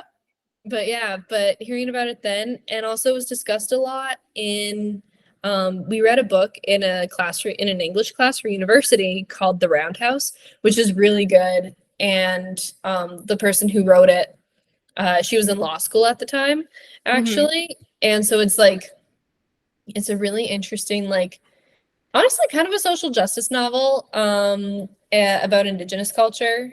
Really recommend it. And there's like things that are kind of similar to life that are changed for legal purposes. And there's like some really interesting parallels to some things, but we're just gonna leave it at that. But I definitely recommend like people to go and read it. But they talked about that concept a lot in the book as well of the Wendigo, or like how my English teacher pronounced it was Wendigo. Just because it felt a little bit differently. But yeah, no, it's like it's so interesting. Just how culture and like occult and spiritual and like spiritual beliefs like all kind of can mix and meet together. I don't know. Yeah. Like, and it's interesting too, because like, I mean, obviously like the occult does pull from certain traditions, like it doesn't exist in a vacuum. But even like the parallels that you see from like Indigenous practices and spirituality to things that like arguably never had any sort of connection to Indigenous practices. I mean, you see that like if you get into like alternative history stuff, like the Viracochas in South America, and like stories from Indigenous Australians, stories within like the Middle East. Like there's a lot of overlap of like an ancient civilization pre-Ice Age kind of thing. And same with like the spiritual practices. Like one that kind of gets me is like astral projection and like DMT hallucinations, and like what people see during either, and like the ability that we now have to sort of like map them out. Like I don't know how familiar you are with like DMT stuff.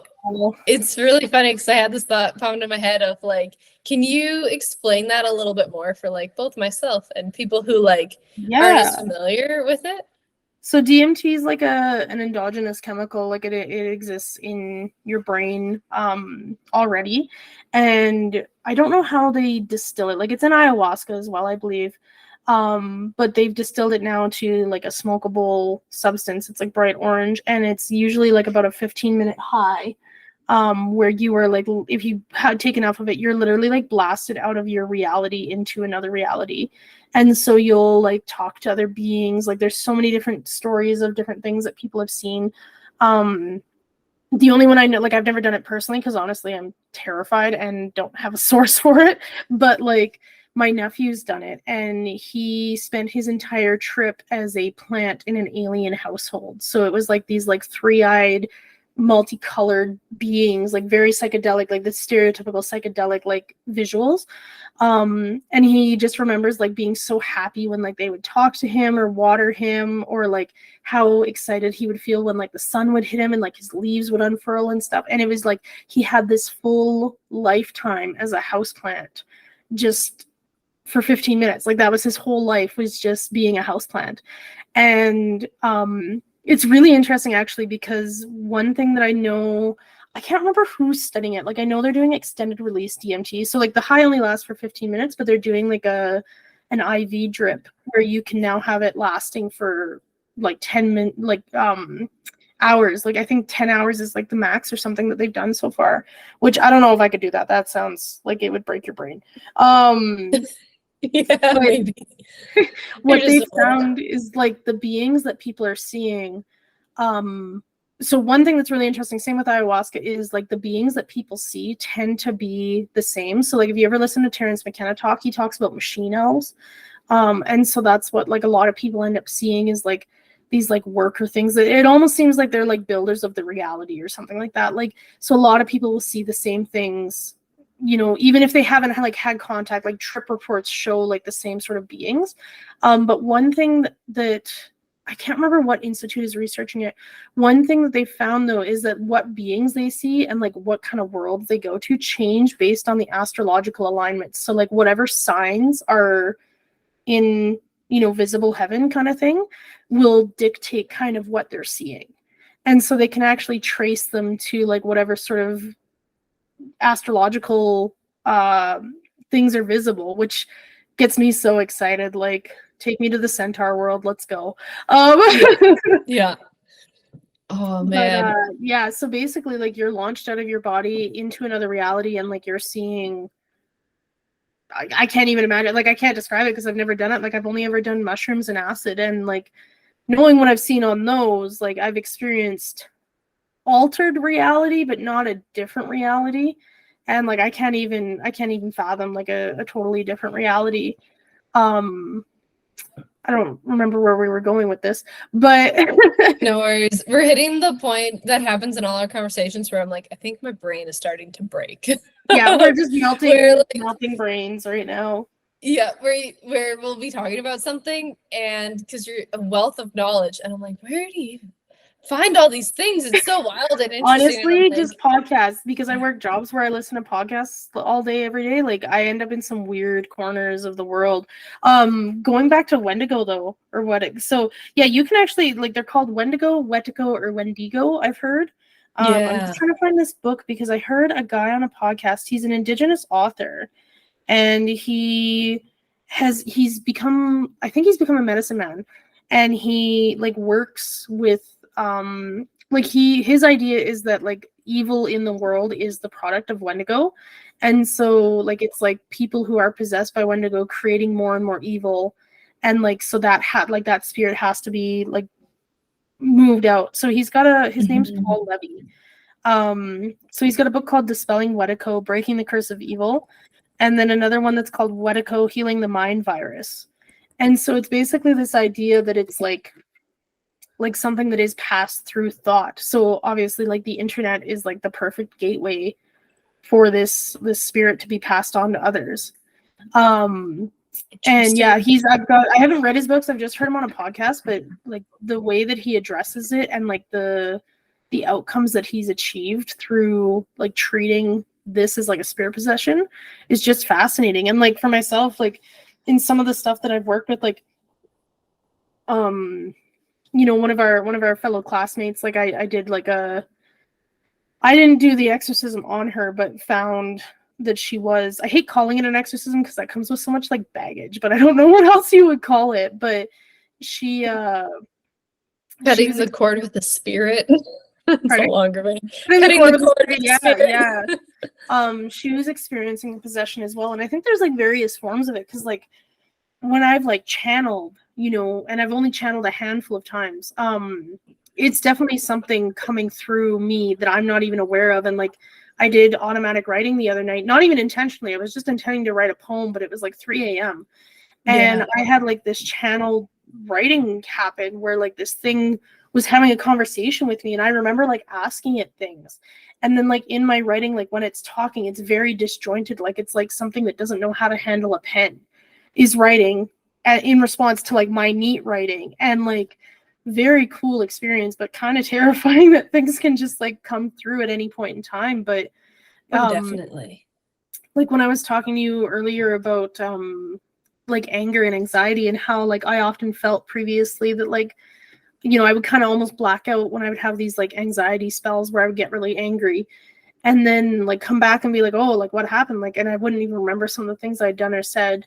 And like that for me, like that was a cord cutting moment. Like I had to cut a cord with it.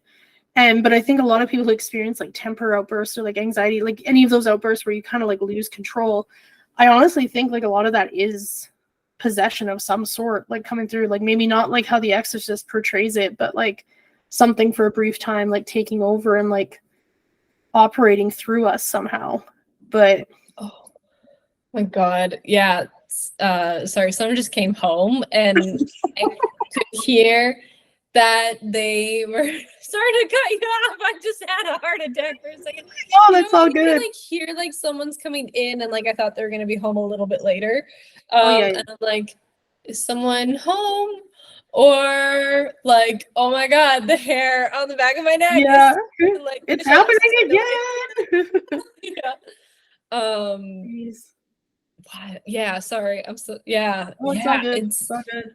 Yeah. Well, if I could interrupt your thought again. Yeah, but go something for it. like we had been talking about earlier is you know, I have a person in my life who yeah, like just right now, like they're very open up to fear, and they, you know, kind of open themselves up to some more like spiritual ways to kind of unpack, I think, some stuff that maybe they weren't dealing with.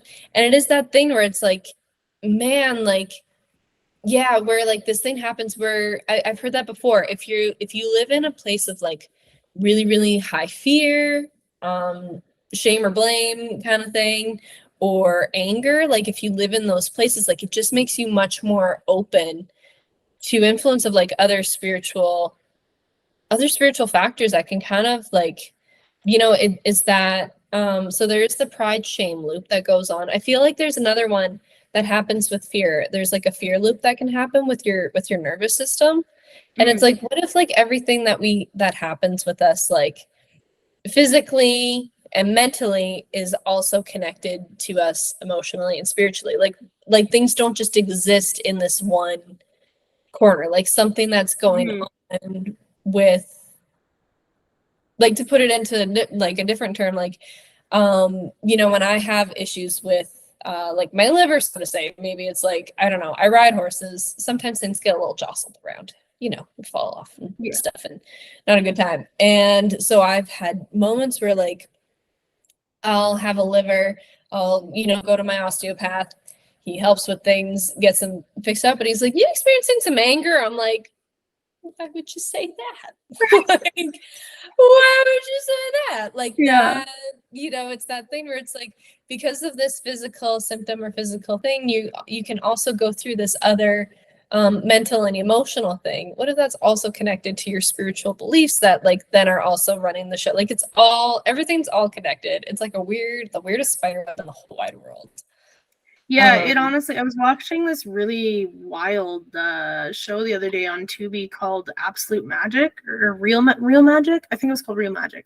And it was talking about like string theory and the idea that everything is like this crystalline structure of like attachments, and like everything is attached to everything else, right? And I mean, we learned that in school, you know, like the physical body doesn't exist in its own little vacuum. Like, it is very much tied into like the emotional reality, the mental, you know, every aspect of like the 7-layer body kind of thing. But then like extending that even further out, you know, like where might you be attached to, say, like the landscape, or, you know, other people. And I mean, like the twin flame idea is that I feel like that's such a good example of it. Like, because if you've ever met someone who you like feel like is like the same person as you, and like you start, or even like a very similar person to you, but like you see like maybe they're like a couple steps behind you in their healing journey, or a couple steps ahead of you, and like you watch how they react to something, and you can be like, oh, like I used to do that same thing. And it's really fascinating to me, like how, like, if you begin that healing, like we were talking about before, like it pulls those people to you kind of thing. But also like in terms of the landscape, you know, if you start like working with the landscape, like who else might be attached to those same points. And like the landscape thing is something I'm sort of like branching into slowly now, because I've gotten really into like gathering and stuff. And well, and especially just with everything else that you've got in your toolkit already, with like understanding archaeology and things that happen in the past, that energy still lies here. Like, that makes sense. Yeah, well, and like time cycles is a good point too. Like, what about the points in time? Like, I swear we are currently in the midst of the Bronze Age collapse again. Like, it is there's so many factors that we've speculated were present in the Bronze Age collapse. Now that we're seeing, you know, like political unrest, environmental upheaval, disease, you know, cosmic issues. Like, I think we're actually coming into like a is it the Lyriad meteor shower or something like that? I can't remember what it's called. But it seems to be that they tracked it during like Bronze Age megalithic architecture. Like, there's indicators of like pointing towards this one specific meteor shower in this specific area of like the astrological map kind of thing. And it looks like we're coming back into that. And so like everything is just cycles, in my opinion. And like, so like looking at like the time cycle, like the land, you know, like where everything's occurring, like it feels like it's just like one, like we're one small little body just reflecting this massive body of like the universe, and vice versa. Like, yeah. Is it okay? Can we back up a couple steps? Yes. Bronze Age, for those who don't study history, but probably should, because they find it fascinating. The Bronze Age. So is that like a time period that happened so long ago, or is that how we classify ourselves now, and like that's collapsing and we're about to enter a new period? So the Bronze Age happened about, if I'm correct, it's 5,000 years ago. So that's when we saw like Mesopotamia, Mycenaean culture in the Greek islands. Basically, like that's when a lot of people speculate that like the world flood happened. And I mean, most traditional archaeologists would say that like, oh, you know, big floods happen in every culture, so it's not really relevant. But it seems to be that it may have also coordinated with like the Younger Dryas event. So when like there was massive temperature fluctuations and the ice age basically came to a rapid end and huge flooding happened. That seems to be what it correlates with. So at the same time, you had a lot of disease, you had a lot of environmental upheaval, famine that went with that, and then potentially astrological or astronomical events. So it seems to be just like a stacking of various different factors causing the downfall of very highly organized civilizations. Interesting. I was gonna say like, oh, but we're gonna do it in a drought way, but I'm like, everyone is literally in like the science environmental community is like, hello, like sea levels are rising. Like like one thing that I've noticed, and the same goes for evolution too, is like it doesn't seem to be like a gradual slide into chaos and then, you know, gradual back to resolution. It's like punctuated equilibrium. So it's like you might see some factors where things are starting to slip, whatever, and then all of a sudden it's like bam, and like everything goes, and like literal floodgates are open, and mass hysteria, mass chaos, and then, you know, a resolution comes, be it in the form of like another sudden change, or, you know, maybe even just the gradual like adaptation to the new world kind of thing. And so like speculation right now with global warming, like some of the speculation is that it's going to get gradually hotter until all of a sudden it flips really fast and another ice age happens. And that also usually coordinates with polar shifts. And we've had, I think, for some reason I want to say 8, but I'm pretty sure it's 5 known polar shifts within like the existence of humanity, I think it is. But yeah, it's like the polar shift is it happens more often than people think. Like it's speculated. I think like 2012, like the movie 2012 had that as the cause of the ice age.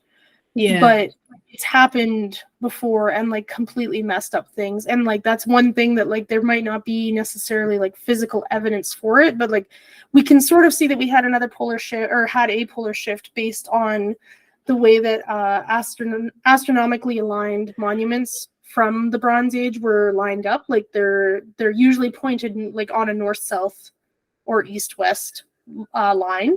Okay. And the directions that they were coordinated are like, I think it's like 9 degrees or something, 9 degrees different from what it is now. So it's indicating that our North Pole used to be 9 degrees different than where it is now. And like people have speculated like a meteor hitting the Earth could be a hard enough impact to shift the poles. But it also seems to be that it's just something that naturally happens because of the way that Earth's core shifts. Like Earth's core is liquid, I guess. And this is like beyond my scope. I don't know much about this stuff, but like from what I understand, Earth's core is liquid, and like it's kind of like a lava lamp, it sounds like, almost, where like all the material goes to one side and then everything goes whoop, and then it like does a thing and shit happens. Like, that's the way I understand it. And so yeah, polar shift is another factor that might have caused the Bronze Age collapse, because like you've got like I don't know how much you've read into like ancient like Mesopotamia, like Mycenaean culture, like really like the Antikythera mechanism, that like very complex gear system that was tracking like astronomical movements, that's speculated to be from like the Bronze Age. So like high levels of technology, high levels of like organization, huge city states, all of a sudden gone, and like then like people having to relearn how to live from the basics. And the one reason I feel like this is what's coming is like the push multiple people seem to be having, like multiple groups of people seem to be having towards learning basic fundamental skills like farming. Like, I've noticed yeah. such a huge uptick in people learning how to survive outside of society. And I mean, that could be just a response to modern society because, like, we're so detached from everything. But it seems to be almost this, like, this innate urge of, like, we know something's coming, like, let's prepare for it. Yeah. Which kind of bonkers, but, like, that's kind of the one thing that I feel like indicates it. I mean, aside from all the, like, environmental factors and socio-political economic factors, like, that push to, like especially when COVID happened, like, did you notice how everybody all of a sudden had to bake bread? Like, everybody was like, how do I survive for myself? I bake bread. Like, Yeah. Oh yeah. It's so funny. Yeah, there were a few things with COVID where it was like, get back to basics. Like, all of a sudden, like, we've really seen how global, like, and COVID is just something, everyone's got a lot of opinions about it. But it, like, it when you put on your observer hat, like, hey guys, like, things weren't necessarily working. Not that they're working better right now, but they weren't working as they were going. And it was just one of, like, I feel like it's just one of those things. It happens cyclically with, you know, like, you see, like, the 1918 influenza, I believe it was, the Spanish flu. Spanish flu. Yeah. Yeah, and it's kind of something that's like, you know, it's sort of a cycle. And also there was, like, a bunch of astrology events that they were like, hey, like, this is typically what goes on as well. And it was like, we've been so globalized to now, I see it in, like, business trends of, like, now everything's going back to, like, local, like, support local, grow your own local. We're seeing that with, like, even in my own little world, of, like, we get eggs from, and we've gotten eggs from, like, family, friends, and, like, local people from years. I've maybe bought 3 dozen eggs from the store in the last probably 10 years. Yeah. Yeah. But even with that, like, you know, my neighbor, he's kind of teaching me some things about his own garden. He's got this magical garden. So I go over, I get eggs, and then I disappear for an hour. And I come home with all these veggies. Nice. But just because we saw, like, and we keep seeing so much supply chain disruption as well. Yeah. And it's like, hey, wait a second. And then there's also this other factor of it, of, like, you know, lots of large companies, they would ship their production overseas or to, like, another country because they can get it, quote unquote, cheaper. But then people are now also having this thing where it's like, actually, like, I want to keep it more local and support this local economy. And am I getting it cheaper, or are people's rights getting infringed with production in other places that maybe don't have the laws or codes that we think all things are built with? They're just different. I feel like there's a really big shift. There's, like, a part, you know, I work in, like, an environmental climate space, and there's a really large part of me that's like, but what if we just it doesn't end? What if the world doesn't end in my lifetime and other generations can deal with that? Even though, like, I don't know, I guess I'm overly optimistic. I firmly believe, like, man, it's so interesting, all the things that you say, and the, like, little part of me that needs to keep myself safe is like, but humans are gonna make it better.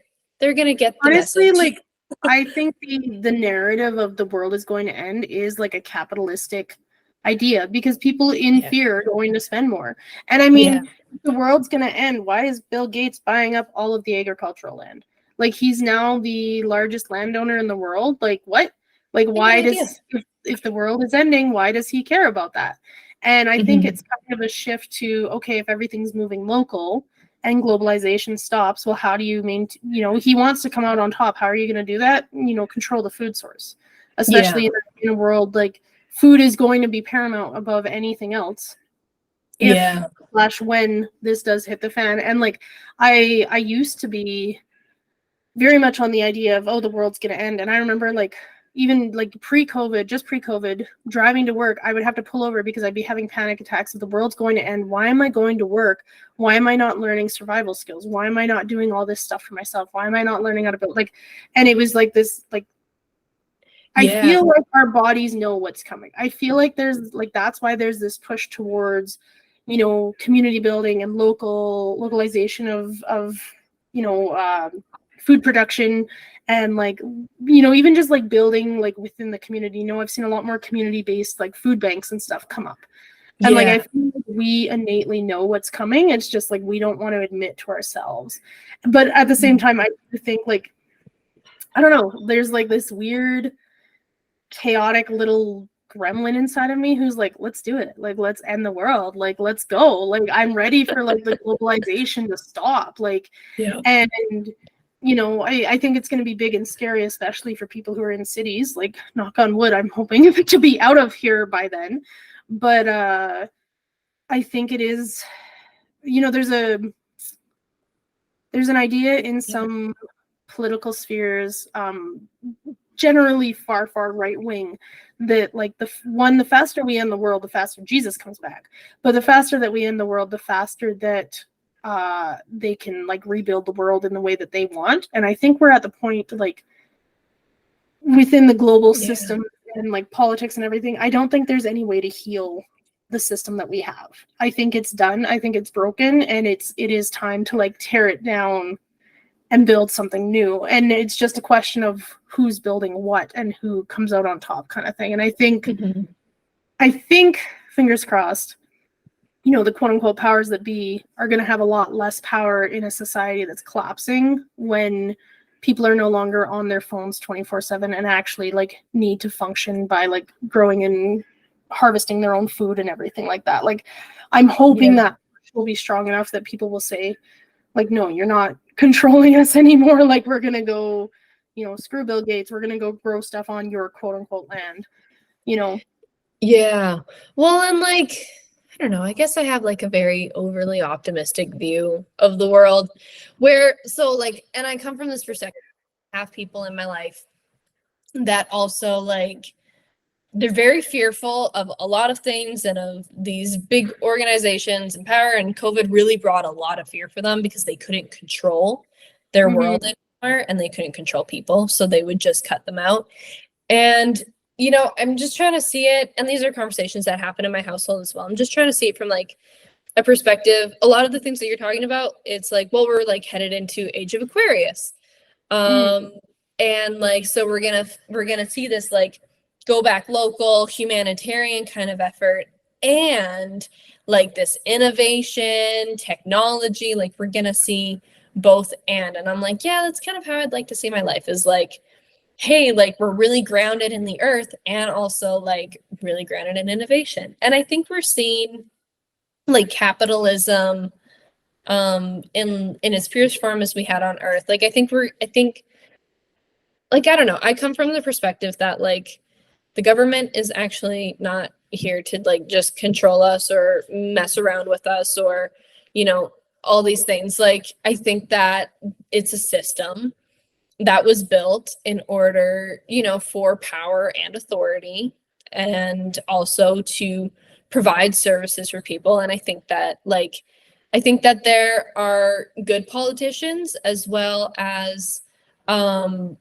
less ethical politicians, is maybe what we'll call them in the world. I think that there are people that work within these systems. I see it in the agriculture industry right now. There are some really big corporations, and I just was working on a project for work related to that. And maybe that's the route that I want to go with it, is there are corporations in which I've noticed in my body that when I eat organic, and when I cut out certain crops that, or certain foods that are made from crops that are typically going to have higher herbicide and pesticide use on them, and when I cut out certain foods that are raised in like very industrial, conventional agriculture places, I feel 10 times better. A lot of people will notice in North America that they like really struggle with gluten products and dairy products, and then they go to like Italy or somewhere, they go over to Europe where there's different regulations and they can eat all these things and they're completely fine. And we see it in like the soil degradation in our conventional agriculture systems. So like there are these companies that are profiting off of this kind of model of like industrial conventional agriculture. They're going to put out products because that's how they make money. And also, like, I've met really wonderful people that like work in these companies that think that they're doing really good things in supporting their families and their livelihoods, and they're helping other farmers grow, you know, their crops, and they really think like this is the thing that we need to be doing. And you know, look, it makes it so much easier to farm at these mass scales, and that's the way that we got to go. And I think that I think there's just going to be a lot of transition, and I think we're seeing, you know, it's kind of like that pendulum swing of like, oh my God, we swung all the way over here of like globalization, mass production, industrial revolution. Like we had this 100+ years of this pendulum swing over here, and now we're going to come back hopefully into, I hope the whole world doesn't burn down. At least in my lifetime, and maybe my kids, maybe my grandkids, because those are the ones that I, you know, would like to eventually care for.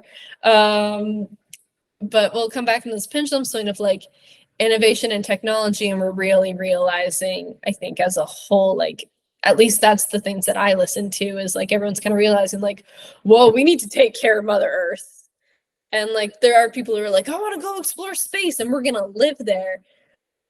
And it's really funny. I was listening to a podcast with Sophia Bush, actually, and I really enjoy conversations with her. But she brought up, I can't remember, but it was a billionaire, and she was like, she was talking about how the things that make life worth living on Earth, you know, someone wants to go and build a place on another planet in which they can't even enjoy the things that make Earth worth living for. Like you want to live in a jail cell, basically. You can't go outside.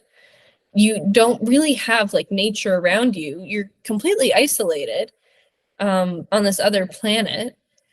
And, you know, it's kind of that thing where like you start to lose humanity. And I'm like, yeah, I think that we're going to kind of shift. I don't know. It's a really long tangent. I don't know if any of those spider webs connected, but. No, it kind of makes sense. And it gave me an interesting idea. So huge tangent here. One of the ideas about like gray aliens is that they're us from the future. And it just gave me the idea of, I wonder, like in that sort of line of thinking, you know, because I'm there are some people who would enjoy, you know, I've got friends who have told me flat out like they hate being outside. And I'm like, dude, if it's like the right kind of sunny outside and I'm stuck in my office, I have a meltdown. Like I have to be outside. And like I can't understand the idea of like wanting to stay inside all the time. But I mean, I think there are some people, especially in modern society, because they become conditioned to staying inside, staying on screens, you know, only dealing with like man-made stuff, that some people would thrive over there. But like, by all means, go out there and go to space and do it. Like, sure, fine. You know, if that's what gets your goat, then do it. But I think it'll be good for people like us who want Earth for what Earth is. You know, maybe if those people do go out and go do whatever they're going to go do on Mars, I don't know. You know, if they do take themselves off world, that might just leave enough of us, enough space, like politically and everything, that we can get back to like restoring it. Because yeah, like I think fundamentally, like community is kind of the heart of, this is going to get real hippie, community is like the heart of like Earth in general, like community with the plants, community with animals. You know, it's a really big focus, how everything is like interconnected. And like as you were saying that, like the idea, because like for me, so much of my daily life is like connecting with beings that aren't human. Like so much, like one, I don't want to know what Martian ghosts are like. Thank you very much. No, thank you. Yeah. To like being able to go outside and like connect with a plant, like talk to the tree in my backyard, like I do all the time. Like to not have that would be so lonely, which would be very weird. And I really wonder, like, because so many people aren't conscious of connecting to other things like that on a day-to-day level, like I wonder what the psychological effects of not having that aspect, like how, like just how lonely would you feel? Like, you know, if I'm having a really lonely day, I go like cuddle an animal or go hang out with the trees or whatever. But like to not even have that aspect, to be like entirely alone. But I mean, there's some people who like genuinely want that, like who don't want to be around anything, which is interesting. But maybe they're the gray aliens of the future. maybe, and maybe I'm completely off base, and like I just can't relate. But like there's a part of that where I wonder for the people who do want to be completely isolated, like, okay, but like maybe you haven't experienced community yet in an Mm. authentic way. Maybe you haven't been able Mhm. to experience that in an authentic way. Maybe you haven't been able to find joy because you weren't able to explore that as a kid in Yeah. nature. And I think intellectually it's all fun and good to like whatever, like if I want to go outside, I put on a spacesuit and I call it good and da da da da da. But I think there is this thing where, we handle so much technology and and darkness and screens and all that, like because usually it's easier to see your screen when you're in physical darkness. So um, Mhm.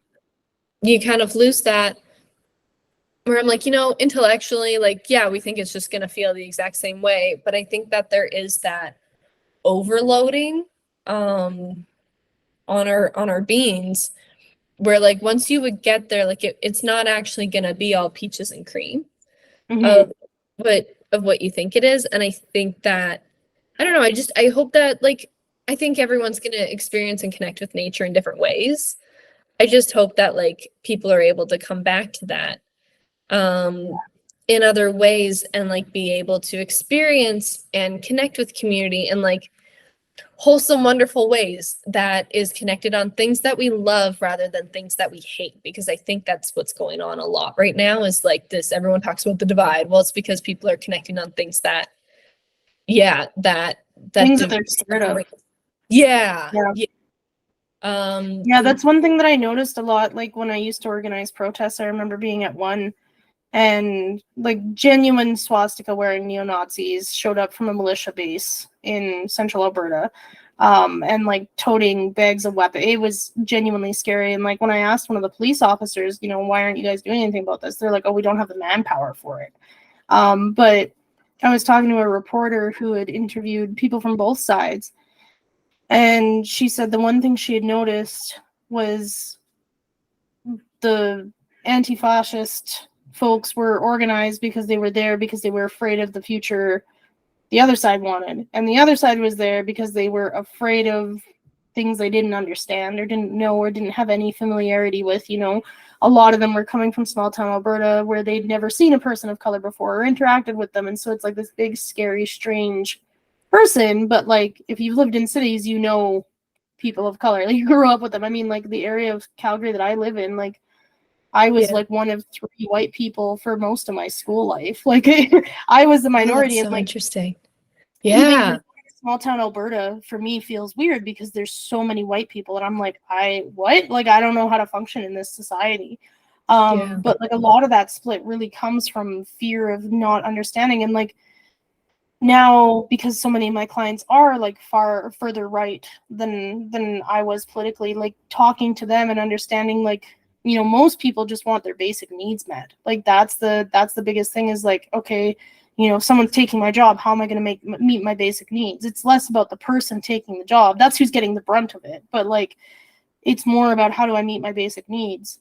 And like Yeah. that at the end of the day is like the biggest fear. And like I'm kind of hoping that as we're seeing this push for like learning survival skills, learning farming skills and everything, I'm hoping that like as people become more stable and secure in their own, I guess, knowledge and how to take care of themselves, that maybe we might see that sort of divide drop off, because then there's less of that fear mongering of, well, someone's coming from across the sea and they're going to take your job. How are you going to feed yourself? And it's like, well, continue farming, like continue my Yeah. garden.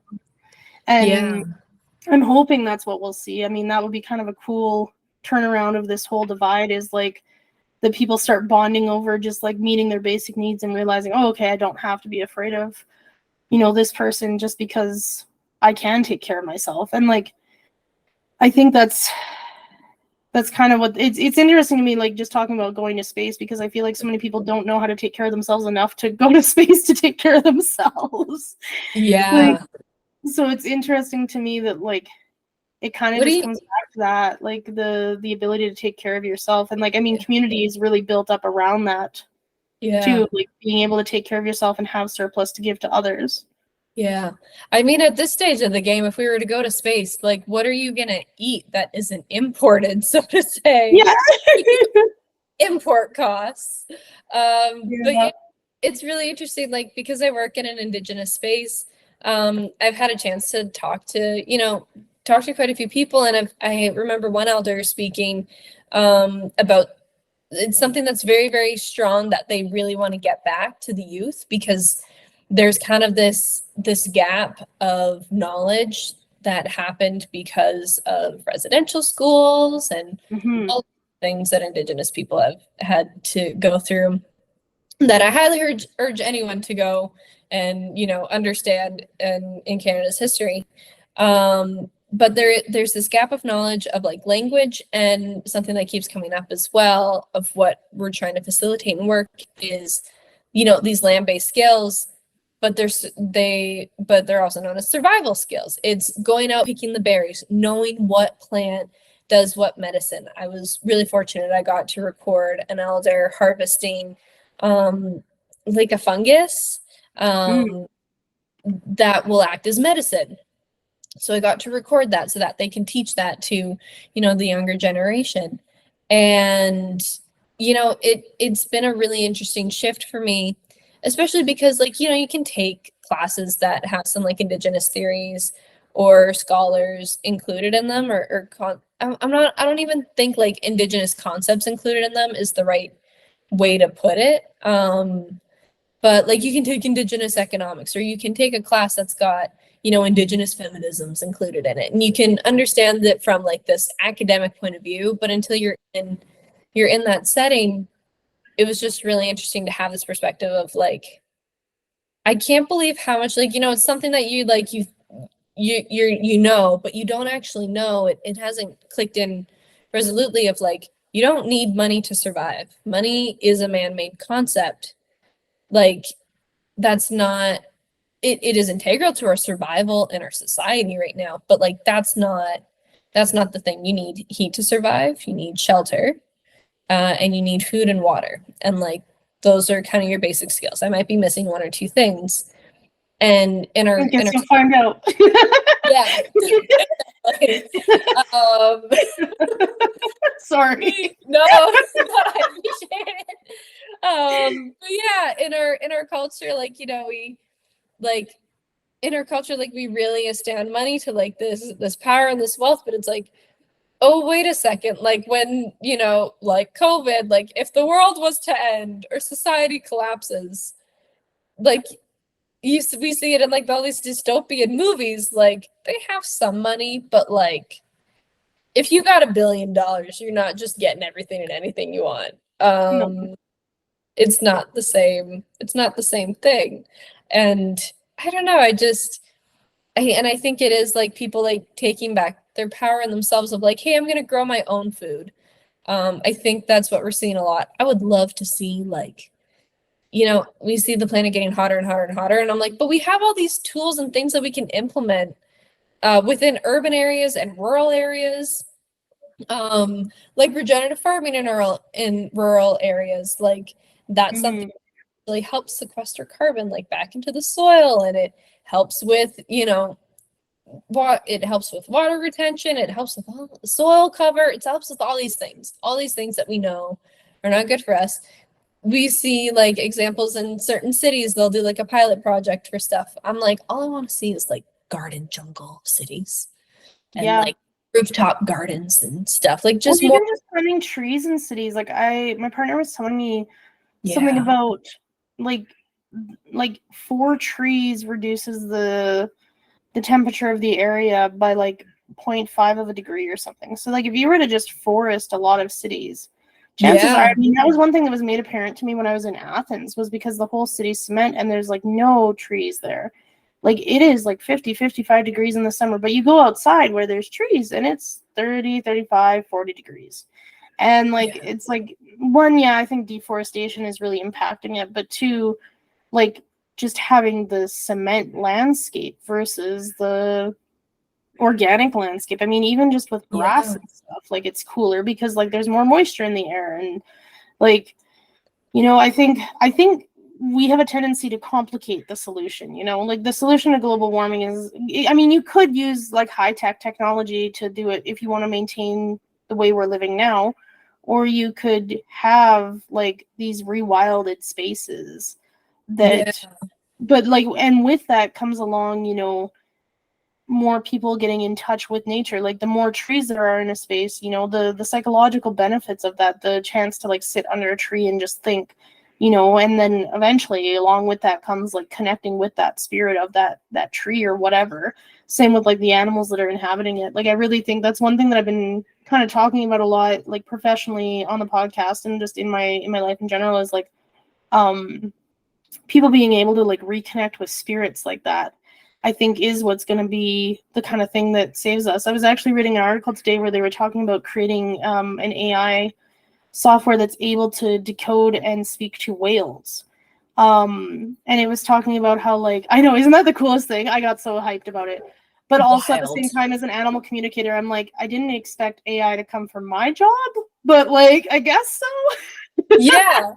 I never thought about that. Yeah. But like, they were talking about how it's less about like the technology that's going to save us and more about the emotional connection, where if people can hear whales saying, hey, you're fucking our shit up, then like they're going to have an emotional connection to that and want to change things, because it's less about the data and more about the emotional connection. And I think, with any sort of thing that can kind of reintroduce us to that like wild consciousness is what's going to be something that kind of saves us from ourselves, is because then we're realizing, oh right, we're not this independent thing separate from our ecosystem. And that's one thing, I was parked at the Nose Hill parking lot here. Nose Hill is like a huge park in Calgary. I don't know if you've ever been there. And it was fascinating to me because I was parked at night just to sit and like watch the cityscape, and it's up on a hill. And there were these guys that rolled up and they parked their cars along the edge of the park, and they all had their doors open with the interior lights on and the headlights on, and they were sitting on the rocks and sitting in the park, but they had their lights right there. And it's like they couldn't handle the darkness, and they couldn't handle like nature by itself. Like they had to colonize it, for lack of a better term. Like they had to put like a human impact there to make themselves comfortable with it. And like, I think that's something, like, I think people are afraid of nature. And like that was one thing the article was talking about, of like people are afraid to communicate with animals because they're like afraid of like, what if animals like call us out on our shit? Like we don't want to be held accountable or like be taken a task for it. I mean, I'm having this moment where I'm like every day of my life of what they do, even though I can't physically speak to them. My pets physically, they call me out every day in their own little way. Yeah. As you're talking, I could see there's someone calling, my mother is calling the cat, and he came out of her hiding spot he was in, and he's like running across, and he just like flopped in the yard as you're speaking, and is like, pet me, and he just laid there for like 30 seconds waiting. Maybe more, just waiting for her to like catch up to him. And I'm just watching this interaction, and all I can think is like, like you said, like the people who wanted to go and live on Mars and like would be okay. I'm like, but like you would, one, how healthy would your body be? And two, how healthy would your animal's body be? Like, is that what your animal wants to do? Because my cat loves summer. He loves going outside and hunting. It's his animalistic right. And like three, going back to what you said, is like, I feel like we've already colonized some things and we saw how that went. And like, do we need to do in another way? Do we need to relive through that? I thought we learned that lesson. Yeah, what if humans actually learned the lesson and then didn't need to repeat it for a fifth time? What if we learned it the first 4 times? No, for sure. Yeah, that's interesting what you say about like how it would impact animals, because like, I feel like there's so much we don't understand about like consciousness and like the interaction of different consciousnesses slash, like the one because like I feel like all consciousness is just the projection of one central consciousness, like the trees, the animals, all humans, as much as we hate to admit it, I think it is all just one big thing. And like, if you completely separate yourself from that, like, That really, it honestly sounds like hell. Like, Yeah. like hell is not being stuck on Earth. Hell is being completely cut off from everything on another planet. Like, that just sounds terrifying to me. Have you ever heard of Zach Bush, Dr. Zach Bush? No, who is this? He's a doctor. He is like a triple board certified doctor. Super Oh, cool. wow. I first heard about him listening to Sophia Bush. I haven't listened to a ton of podcasts that he's done, but I've listened to a couple. But he did one with Deborah Silverman Astrology. Oh, I love Deborah Silverman. Yes, it's so interesting. You must listen.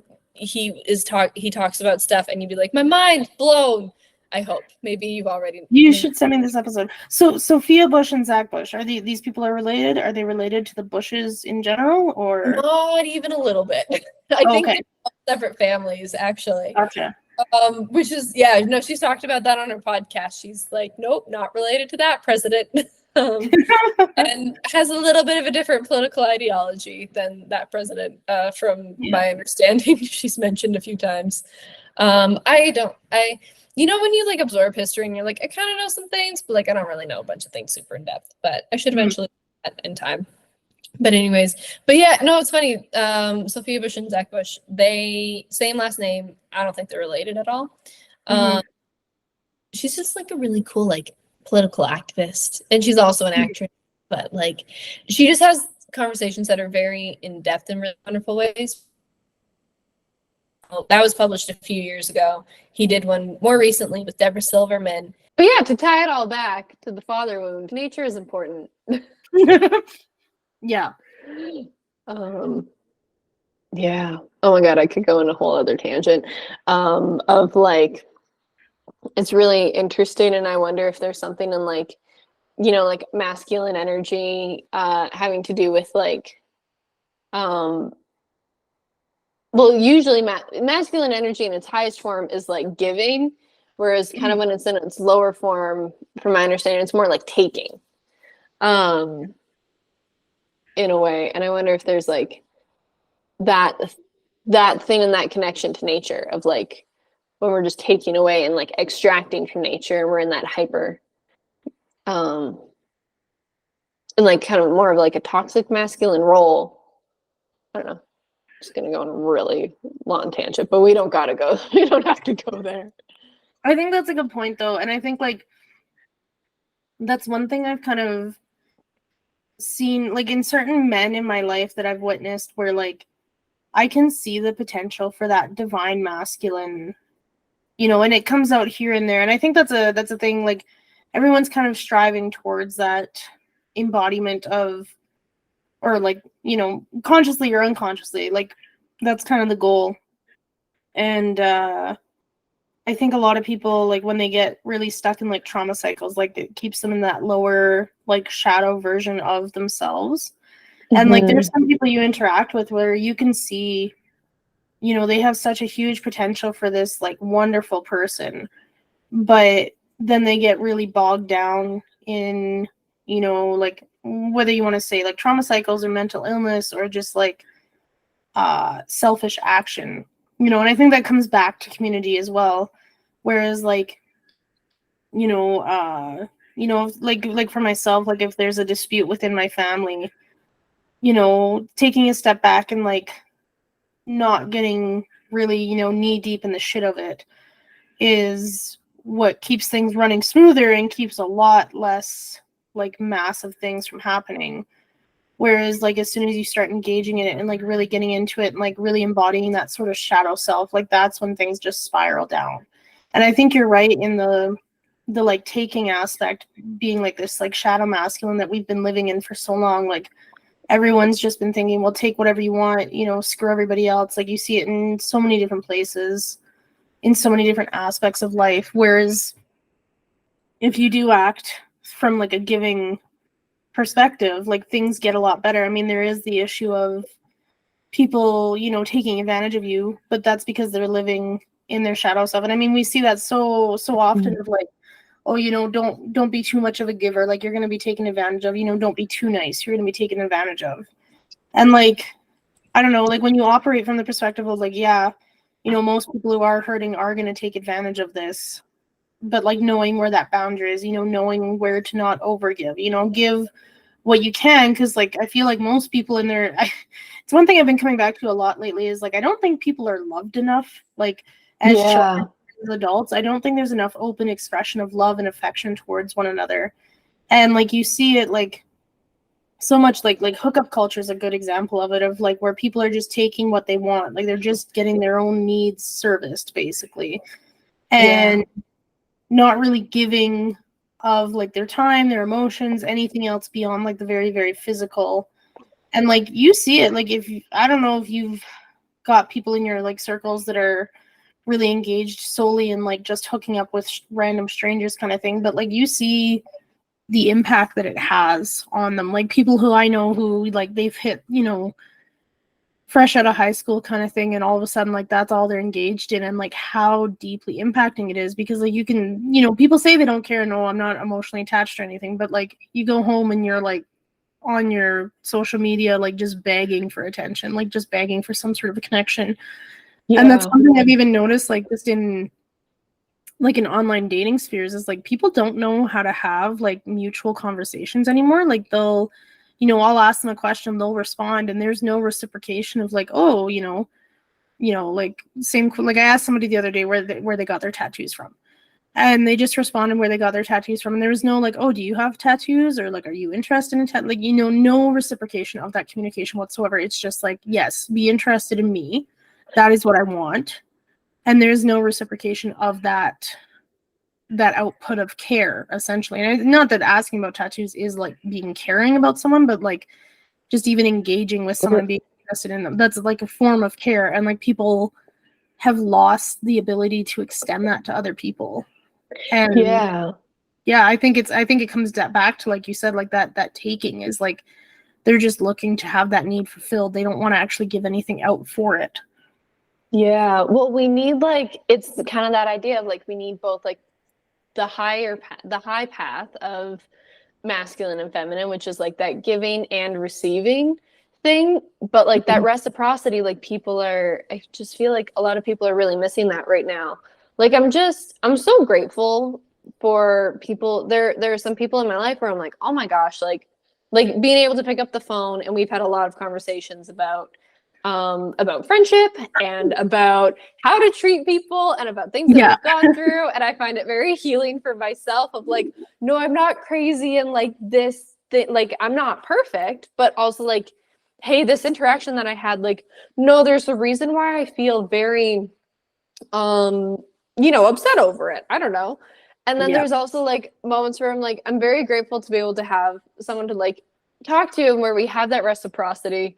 And to be able to have the really long tangent, and then like you're able to go on your really long tangent, and it's, able to go back and forth. And I'm also grateful for people like my neighbor, who is honestly feeding us a little bit right now, because like he comes from the perspective where he's like, if I have more than I can give, then I will just give it to others. He's like, and he said it, he's like, some people like they go to the farmer's market and they sell, and he's like, that's awesome, that's fine, but like that's not his style. He does have us pay for eggs, because there is like another cost with that. But he's like, if I could have all of these squashes, these giant zucchini and squashes that he farms regeneratively. I'm a big fan right now. I'm finishing up a report on it. So I need to come visit this neighbor of yours, because I love regenerative farming and like food forests. Cool. Oh, so neat. He's so cool. He like goes fishing out in BC in places, and he's like, when he takes people, he's like, the only thing that I have is like, you can keep the fish, but like, please give me the fish heads if I'm going to take you on this experience. And he takes all of these wonderful organic material things, and he puts it in his garden. And like, we're getting zucchini out of it. Like, not one, not two, not a few. Like, you get most of the zucchini you get out of it, I can cut into 16 cups of zucchini that I can use in a loaf. Like, they're massive. And he's like, I got so much produce. Like, hey, you need some honey? I got like he makes his own honey, and he's got like all these bees around, and he's like, I got too many squashes. You want some squashes? You want some tomatoes? He does all of his canning, and he's like, here, like, here, try out this jam. Tell me how you like it. Bring me back the jar. Like, I'm like, this is the way to be. I want to be like you, Dave. Like, he's just so freaking wonderful. Like, there are moments like that. And there are moments where I like want to write things. And there is this thing where I'm like, there have been people in my life where I'm like, I cannot describe to you, and I haven't been able to like pay them, quote unquote, pay them back in a way. But I haven't been able to like be able to reciprocate. Like, I want this person to know how much their small impact has had on me and my entire life. Like, there is a woman that lives in northern Alberta. I haven't seen her since I was maybe 15 years old, but she let me ride her like wonderful rope horse down in Arizona. She stayed at a place across the road from my grandparents, 9-10 years ago. And I'm like, she said a few things to me that I'm like, I just need you to know that, like, as a 15-year-old and like being able to ride a horse of that caliber, like just a couple times in the roping arena, and just to feel like that changed my life. Like, people, there's this thing on TikTok all the time that's like, oh my God, things that have altered my brain chemistry forever. Everyone, I think, now we're getting like some like happy things about it. But I think like there's this talk about, how like trauma or mental health, like, quote unquote, alters your brain health. I'm like, what about all of the things that like are really wonderful and positive and good too? Yeah, and it definitely, I mean, we tend to focus on the negative, like we were talking before, with like the end of the world and stuff. Like, everyone's just seeing like how horrible it can be, and no one's really looking at like how wonderful it could be. And yeah, that's one thing that I've been considering a little bit more lately is like, when you look at like when I break down sessions, I mean, for some clients, yeah, it's like huge things that never should have happened to them, often as children. Like, that's the trauma. But like, like we heard in our course quite often, the number of things that were so tiny that were traumatic, like one of the things that were really traumatic for me as a child was one of the first times my mom left me at home by myself. And she's like, okay, like, going through the safety rules, don't let anybody in, don't talk to strangers, blah, blah, blah. And I was standing at the doorway, and I like flexed and like thought I was real cool. I'm like, it's okay, I got it. Like, I can protect myself. Yeah. And she's like, well, you look real butch doing that. And it was like just an offhand comment, probably my mom can be she makes a lot of mean comments like that, just offhand, and like really shouldn't take it personal. It's just my mom. But like as a kid, like that was so traumatic for me, and like has been something that's just like stuck with me and like haunted me. For I think it's, but like same thing, like the little good things, like how many good things are there? And like I struggle, like just saying that, I struggle to think of like something good that like has lasted with me for that long, but like was as deeply impactful. Like, I mean, one thing I can think of is like in kindergarten, I was getting bullied, and this bully tossed my hat up into a tree, and this one kid he was in like special ed, and like I didn't really talk to him because like, as a kid, like it's very othering to like see the special ed kid, but like, you're kind of like fearful of them as a child. And he was deaf as well, so like we couldn't even communicate with one another. And he climbed the whole tree for me and got me my hat and brought it back down. And like, I didn't even know like how to say thank you to him or anything like that. But like, he just kind of smiled at me, and like that was it. But like, it was such a small thing, And that's so wonderful. Yeah, it was really sweet. And like looking back, like a lot of times, like as a kid, looking back, like just, remembering like who got mistreated as a kid and like how I could have stood up for them. But then like points when like, I was like friends with a kid that, was getting bullied or something, like just those small little impacts that you also have in other people's lives, like thinking, you might not even know how you change somebody's life from something so small. Like your neighbor might not even know that like he's basically like feeding you guys right now. Like he's just sharing his love of gardening, like there's so many instances where like we don't necessarily consider the impact like the good things have on us, and we don't really consider how like such small good actions, like the impacts they can have on other people too. Yeah, I just feel like we need a little bit more of it, and I think it'll like I think the more healing that we all do, and the deep kind of healing that helps like unpack all the shit and then reorganize it and put it where it needs to go. Don't just unpack it and then go, I'm going to close the door on this room, because that doesn't solve anything. It just creates more problems. Because then we just, like, we've unpacked it. We've, you know, kind of triggered our nervous system basically. And then we're like, then we just keep bouncing off the same thing over and over again, to the point where it's hard to find that hope again, because everything's just reminding you of this experience. But yeah, I feel like the more healing that we do, the better. Like, I don't know. Like I said, I just have a very optimistic view of society, I guess. I think it's a good way though. Like I heard this one quote one time that hope isn't the warm blanket that you wrap up in, it's the axe that you break down the door of the burning building with. I think that's how it went. I like that. And I love that, because like the people who are hopeful, like, I mean, I'm sure we've discussed it, like where you're in a group and you see someone who's just perpetually negative and like tearing things down and everything. And it's like, why can't you just be even, you know, looking forward to something? You don't have to be happy with it, but like you can be like optimistic about it. And like, I think too, like when it comes to healing, you know, like when you're identifying those core wounds within yourself, like for me, it's abandonment, like absolutely petrified of abandonment constantly.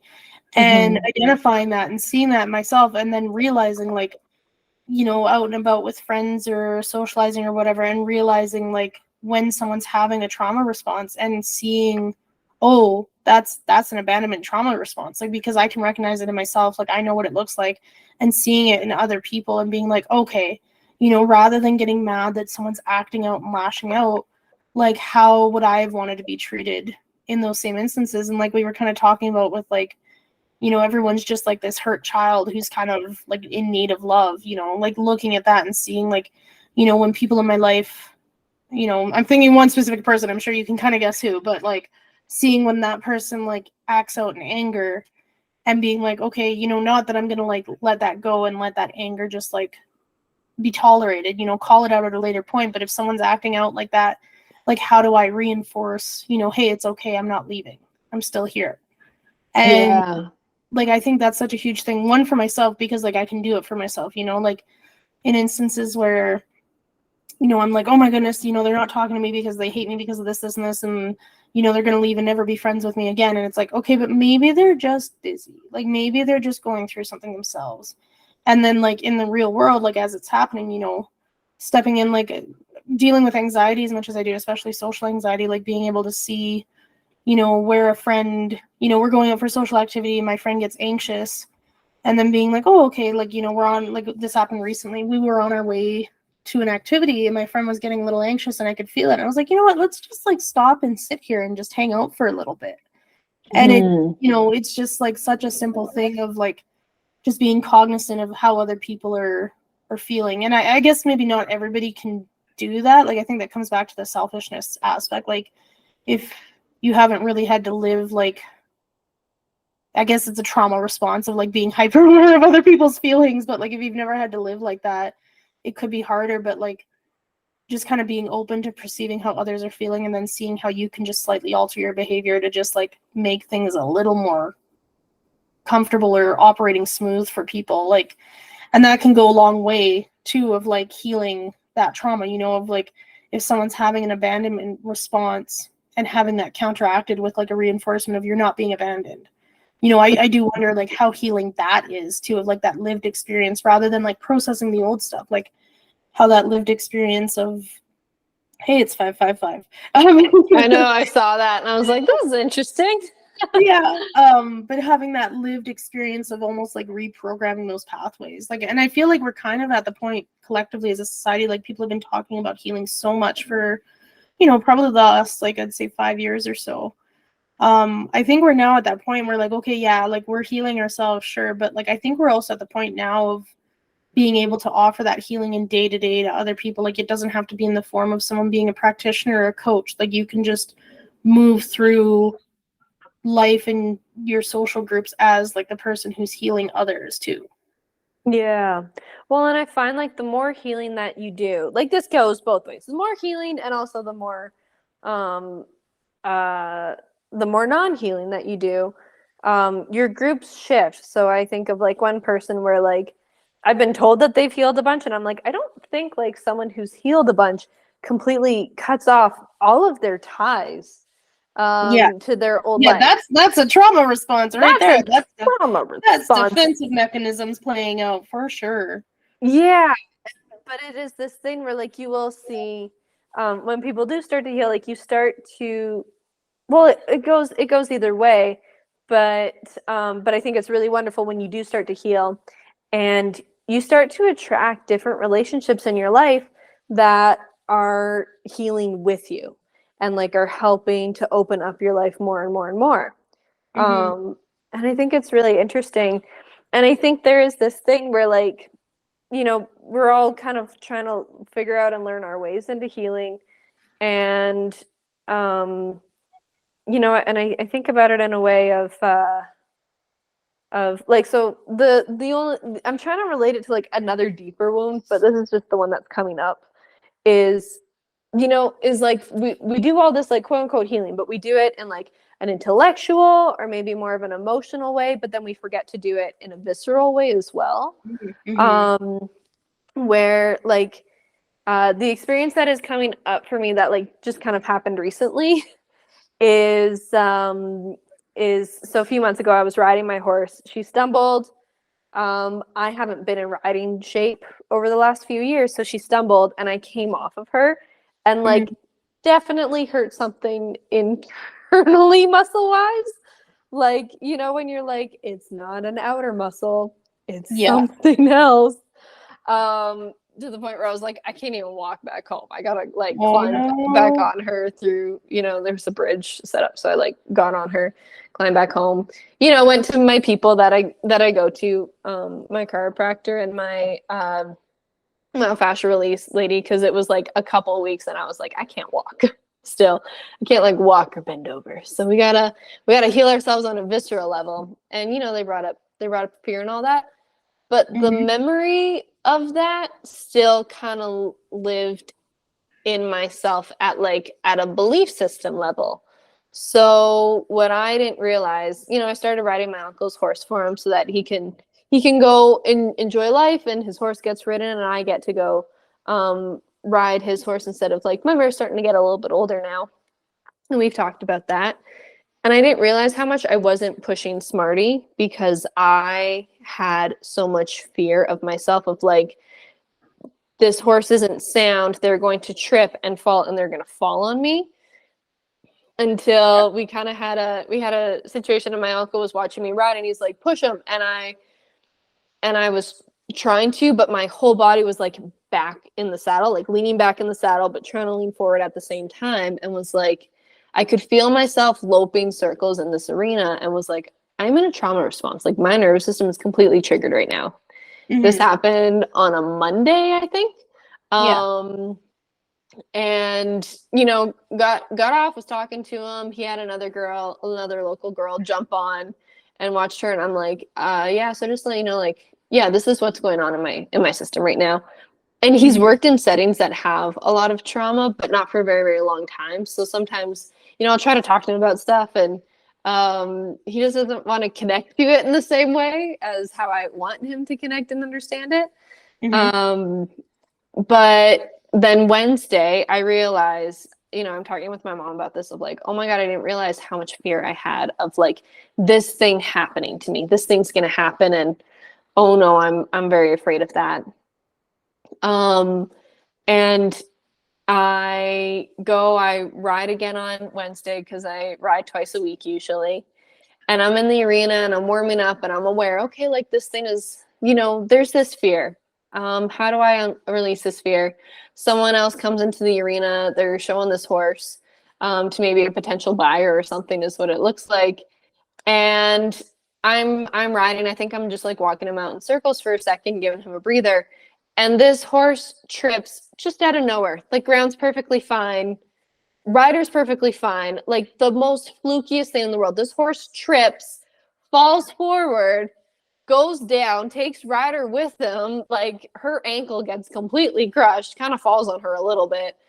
And then Horse is like, he fell like right next to the wall. So then he like started freaking out, trying to get back up. And they were able to get the horse calm, just take the saddle off, get her out of the way, like keep everything really calm, get them back up. And I'm like, there's been a few moments the last couple weeks where I'm like, this just feels like a fucking cosmic joke. I'm like, oh my God, I had this moment where I'm like, I'm so afraid of this thing happening. Now I'm aware of the fear. And now this thing has just happened. And I'm okay. And she's okay. She's hurt, but she's not dead. And like, it's like, even though we go through these things, these pain points, like, you will be okay, even though sometimes there is this fear of like, no, I won't be. And I think that sometimes we lose that part in untangling beliefs and fears. And I think about it when you talk about abandonment, and I think about my own stuff with abandonment. I actually was in like an Akashic Records reading a number of years ago. Not a number, maybe like 4 years ago or something now. 3 or 4, and you know, the woman goes, she's fantastic. I'll give you her name if you're ever interested, but I guess I should shout her out. Cindy Lane, she's wonderful, based in Drayton Valley. She's given me some good things, but we were in a reading and she had said to me, because we were talking about some stuff that was coming up, and she's like, no, like, you were abandoned. As I'm like, no, like, it was fine, it was good, like, this was my situation growing up, blah blah blah blah. And she's like, no, you were abandoned. She's like, you didn't have this figure in your life, so that's how your brain processed it. That's how your brain kind of took it on, of like, well, they're not here, so I have been abandoned, because this is the structure that we've been kind of taught and all of that. And it just makes me wonder if, like, and I'm going through a thing right now where I'm like, oh my God, I did this. I asked for help in this way from someone, and like, they're gonna leave me. And my whole nervous system is like, they're gonna leave me. They're gonna reject me now because I had to ask for help. And like, I just kind of getting these little hints of like, no, they're not. Like, they've done some healing. They're not gonna do that to you now at this stage of the game, because they had to go through their own stuff. And also, you need to see this because you have to go through your own stuff of like, no, they're not going to abandon me. And also, if they do, you're going to be okay. Like, it's like this both and thing. I don't know. Yeah. Long story short. Long story longer. I think that was 10 minutes. It's all good. Yeah, the both and thing is a really good point too, of like, just one thing that it kind of calls back to me is like this idea of like allowing people this space to just be themselves, like, rather than prescribing some sort of motive or action to them first before they even show any sort of action. And then also too, like, based on whatever action they take, like, maybe someone doesn't show up for you in the way that you need, but it's not because they're abandoning you, it's because they have something else going on in their life or something like that, and like just separating yourself from that like constant need for a narrative, oftentimes it puts you at like the center of a victim complex kind of thing. But also like remembering like you've survived all the days up to this day, like you're still going to survive even if they do abandon you or they do hurt you in some way. And that really like kind of, it kind of takes care of both aspects of it, that like you're opening yourself up to community again, but like if it doesn't happen in the way that you need it, like you're okay. And it really becomes self-sufficient, but I find too, like when you can interact with people who are secure in that way, and like secure in that way, but also cognizant of others feeling that same way, like it really just amplifies that healing, like unlearning those wounds and unlearning those, like that programming kind of thing. Like it's risky, it's scary to like open yourself back up to those sort of same lived experiences. But when I find when you're going in without the expectation of what's going to happen, it's leaving it open to more. Sorry, my dog is going nuts about a squirrel. That's okay. He's probably trying to like tell us something. Yeah, well, the squirrel we'll get comes there. by in the morning and the evening, and like it just sits in our trees and just chatters at the dogs, and then the dogs go nuts. And like it'll hang out for like an hour, just like bugging the dogs. Like I don't know, it gets some sort of satisfaction, I guess. I think that's what I used to do as a child. I'm like, I'll just be annoying for fun. This is great.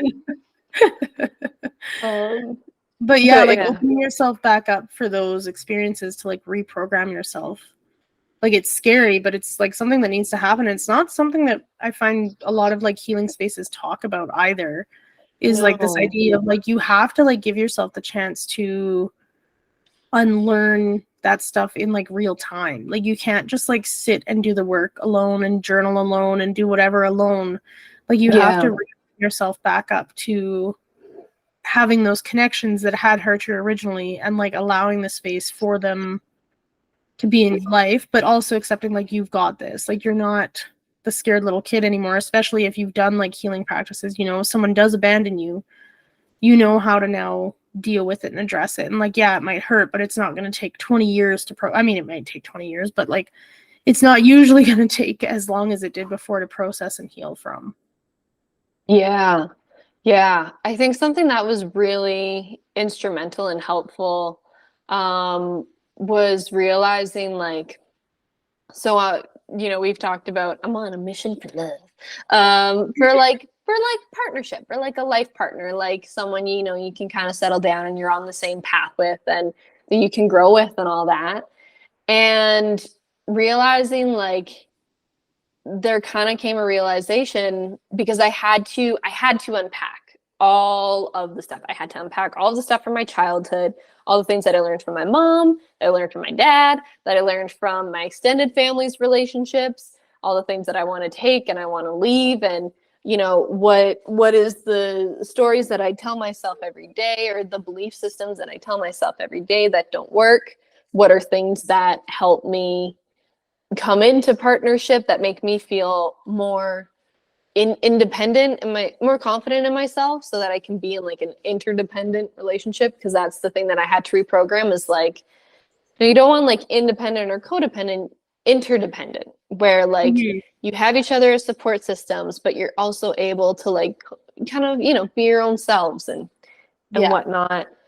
And I guess it all comes back down to the father wound a little bit, to kind of wrap up stuff a little bit, is bringing in all of this. And like, you can only do, like you said, you can only do so much journaling. Like you can only do so much of it on your own until you have to go take it out into the real world and then apply everything you've learned, which is really scary, into like, no, how do I do this in connection with other human beings?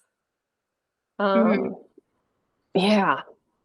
It's hard. Yeah. Life is hard. It's a hard. weird, you know, experience being a human being on Earth. It's so strange. There are moments where like I get too much of an observer hat on and I'm like, we just come down to Earth and we live and we do stuff and we just go through the day. Why do we do this? What's going on? Why are our souls here? Like, it really is. I don't know if you get this experience too, and I don't know what causes it. I don't know if everybody gets it, but like I don't feel human most days. And I know some people will be like, oh, that's depersonalization. I don't think it, like, it's not like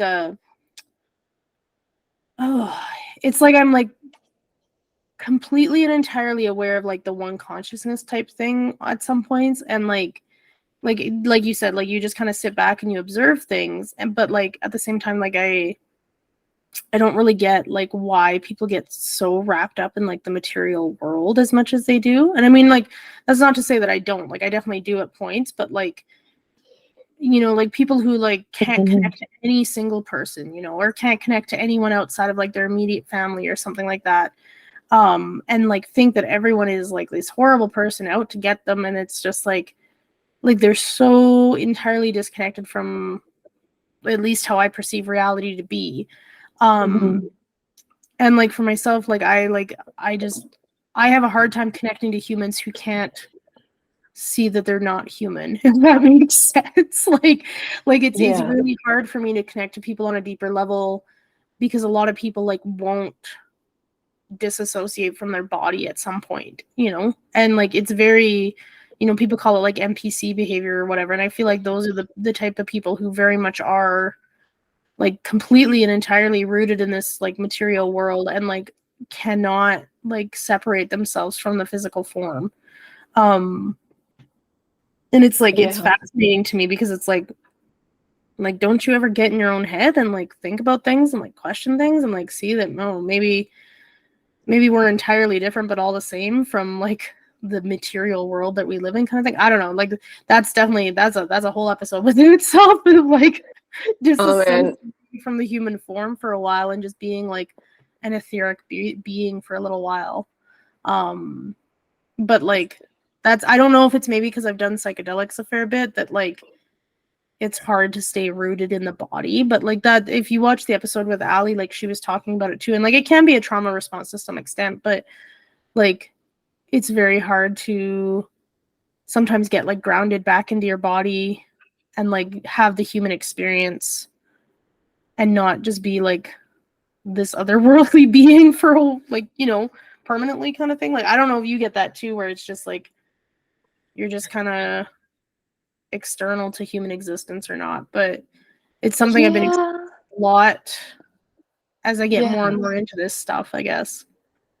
You know, the thing that like makes me giggle is sometimes I listen to a podcast, Armchair Expert, and the two hosts, they seem very like humans, but they make jokes about the simulation all the time. Mm-hmm. And it's like moments like that where I'm like, this is just the weirdest existence in the world. Where like, yeah, sometimes it's like that thing where you get not too in your body. Like, I don't think that's a thing necessarily, but too like narrow-minded in where you can't see like, you know, the bigger, higher purposes of anything, where you're just like, so like there's nothing else out here of what I can physically, tangibly see, touch, feel. And then there's this other side of it where you're like not in your body at all. And sometimes people get a little bit too esoteric. And I'm like, I think we just have to like come back to the middle of the pendulum swing. Yeah. In which like we can see that like there are like esoteric things. There's a reason why like every culture on earth just about has some sort of belief in a higher power. And we can see things that, you know, I mean, the first part of our conversation was talking about things that are there that we can't always see, and, you know, these spirits and beings. And also we've been given these bodies for a reason, so we need to be grounded in these bodies and be able to move through the world in that, because I think if you get too detached, that can also be unhealthy sometimes. It depends on the person. It's not very healthy for me. I need to be fairly rooted in my body, because if I get like too like observer esoteric, like my mom can do that much better than I can. If I get too like that, I start to feel like I'm spinning out a little bit, honestly. Like that's the best way I can describe it, is where I just feel like I'm like, it's like trying to grab onto things and it just like flowing through your fingers like mist kind of thing, like trying to grab on a mist. That's how it feels. With reality. Do you have any like wrap-up questions at all, or? Oh boy. I just thought I'd check. We don't have to. Honestly, not really. I feel like everything that we've talked about has like tied to, it's like vastly different, but there's definitely like a line through it, and it's a really interesting conversation. I'm actually looking forward to editing this just to go back and listen to it, because like I like, it was funny because you were like, oh, my brain is mush, we should probably wrap up soon, and then we went on for another hour and a half. And then, like, I feel that way too. Like we get into the middle of some things and it's like, oh, my brain, like, whoa. And then it's like we get a second wind and keep going and Yeah. It's just like, yeah, I was just thinking about it. Like, I'm real excited to like hopefully see you in person when I come up to Edmonton. Because one, we haven't seen each other in person in a hot minute. But two, like I think you, my niece, and myself being in the same space together and being able to have conversations is going to be a lot of fun because she thinks very similarly, and like I love having big thinks with people. Like I'll sit on my deck and like have a coffee and just like sit and think by myself, and like that's all well and good, but like to be able to bounce stuff off of people and have someone say like, no, you know what, that is a little crazy, like let's come back a little bit. Like it's always like have that kind of grounding and like hear thoughts on other things, because otherwise I just like fly off into the ether and like like I'm just on one by myself, which is fun, but it's more fun to be on one with other people too. So absolutely. This was a blast. I would definitely Wonderful. I'd like to get Same. you and Allie and my niece all on a podcast together. I think it might be a little chaotic because we would be all over the place, but like I think the four of us together would have a blast having these discussions. Because Allie thinks very similarly to the way you do, and the way I do, and so does Kira, my niece. And I think we all come at it from slightly different perspectives though too, because like my niece is an artist, like Allie's rooted more in like folk magic kind of traditions, but also more like traditional therapy type knowledge. And then like you've got like the astrology type stuff and the like a different side of you than what I really inhabit. Although I'm getting real deep into astrology now, so Heck yeah. It's so much fun. It's fun, but it's spooky. It like makes me uncomfortable with how accurate it can be sometimes. Yeah, I tell everyone, I'm like, don't like if you're gonna get like if you're interested or curious about astrology, if you're just curious of like if it's all a load of shit or not, don't look at what's coming to the week. Look at what just happened and what they said was gonna come. Yeah. Are there any like parallels or lines? And also don't look at your sun sign, look at your rising sign. Like I'm really mad because like I don't like being a Virgo rising. Like I really hate how accurate it is. And I've always like Sagittarius is like my idealized version of myself. Like, yeah, fun and free spirited and wild and silly and crazy. And then Virgo is just like hypercritical and perfectionist and like all this other stuff. And it's like, oh yeah, no, I see the Virgo. I've seen the Virgo a lot more too, like since I had my Saturn return. Like it's really interesting. Really prominent, or at least I've noticed it a lot more in my life. But like Sagittarius is what I aspire to, and Virgo is the concrete reality. And it's an interesting dichotomy between the two. I feel like they kind of are polar opposites in some ways. Well, they're squaring each other, which is something I always forget about, but I heard it the other day and I was like, oh, right. So that's really interesting. So there's kind of that tension, but two things. One is, so my cousin got, my aunt is an Aries. So my cousin did like a very nice like calligraphy thing, in which she found a bunch of adjectives that are more positive to describe Aries, because Aries typically has some negative attributes.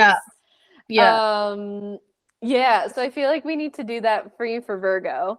And maybe there's like a thing with it, because maybe it's like just different ways of how people relate to their different signs and different phases of life. I'm like, I don't know, I feel like my Taurus is just like my hunky-dory self, and like your rising sign, from my understanding, is like where you kind of want to rise to be, but maybe like maybe we need to get some more positive things of where you can rise to in Virgo that will like also uplift your Sag self. Or maybe not. Maybe they're just squaring each other. That's how it goes. I don't know. Constant conflict forever. No. I guess, do you want to be found on social media? Is there some place that folks can get in touch with you, or are you an enigma? Currently, I'm kind of an enigma. I technically have a business page that I do nothing with that will get a rebrand at some point, but it is Radon Release, RAEDAWN. Release, as in mouth fashion release, on definitely Facebook. I think there's still an Instagram that exists. I wiped everything a couple years ago because I was like, I'm rebranding, and then I Just kind of had to like let it hibernate for a while and think about how I wanted to do that, and just like let people come to me and was like, do I still want to do this? Is this still something, and how do I want to do it? Kind of had to think about that for a hot minute. I think of like if eventually, I will do things more so like I kind of have the start of that. I have this thing where I'm like, I don't know, you can cut the center out. It's totally up to you. Where I'm like, one day, like maybe I'll put like my little personal Instagram public, and then just let the influencer come as what may. But I have like so many things with like, what is my name? As in like, I'm a woman. I have my mom's maiden name because she kept her maiden name. Everyone always asks what my dad's name is, and I'm like, actually, I'm Diana Burke's daughter. And then I also have my dad. And then it's like, you know, you get this thing where you have like stepdads in your life, and there was like a, you know, core memory. It's a long story of like, if your mom gets married, do you change your name too? Which most people don't, which I've learned, but I didn't know that at 7 and was like, that's a lot of names. And if I get married, what happens? So long story short, you will probably also eventually see me as Shelby Radon, just everywhere professionally, so that I don't have to deal with how I change in life. And also gives me a break of like, when you come from a really small town and have a family that has a very prominent reputation, we'll say, in said small town, not really anywhere else in the world, but it feels like your whole world. Sometimes it's nice to just have a break from that and just be able to like exist as yourself and not so-and-so's relative. So, yeah, I understand that. I mean, I'm not from a small town, but I've definitely, like, anybody who's from certain small towns that I have friends from, I can be like, oh, do you know so-and-so? And like, chances are they know them. Which is hilarious to me, but unfortunate for my friends. Yeah. It's fortunate and fortunate. It's got its pros and cons.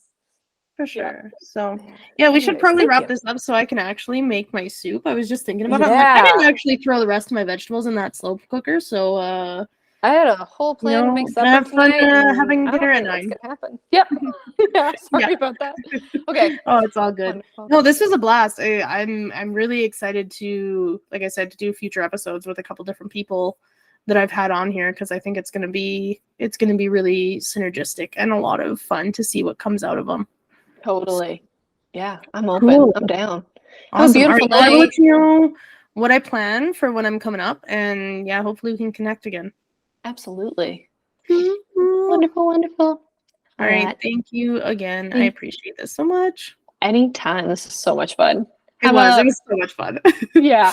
I'm like, I've been talking for 7 hours straight, basically.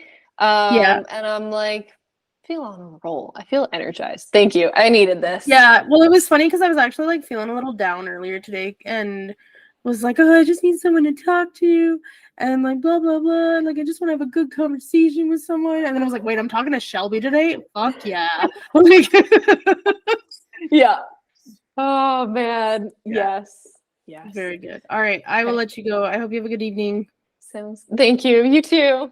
All right. Bye. Bye.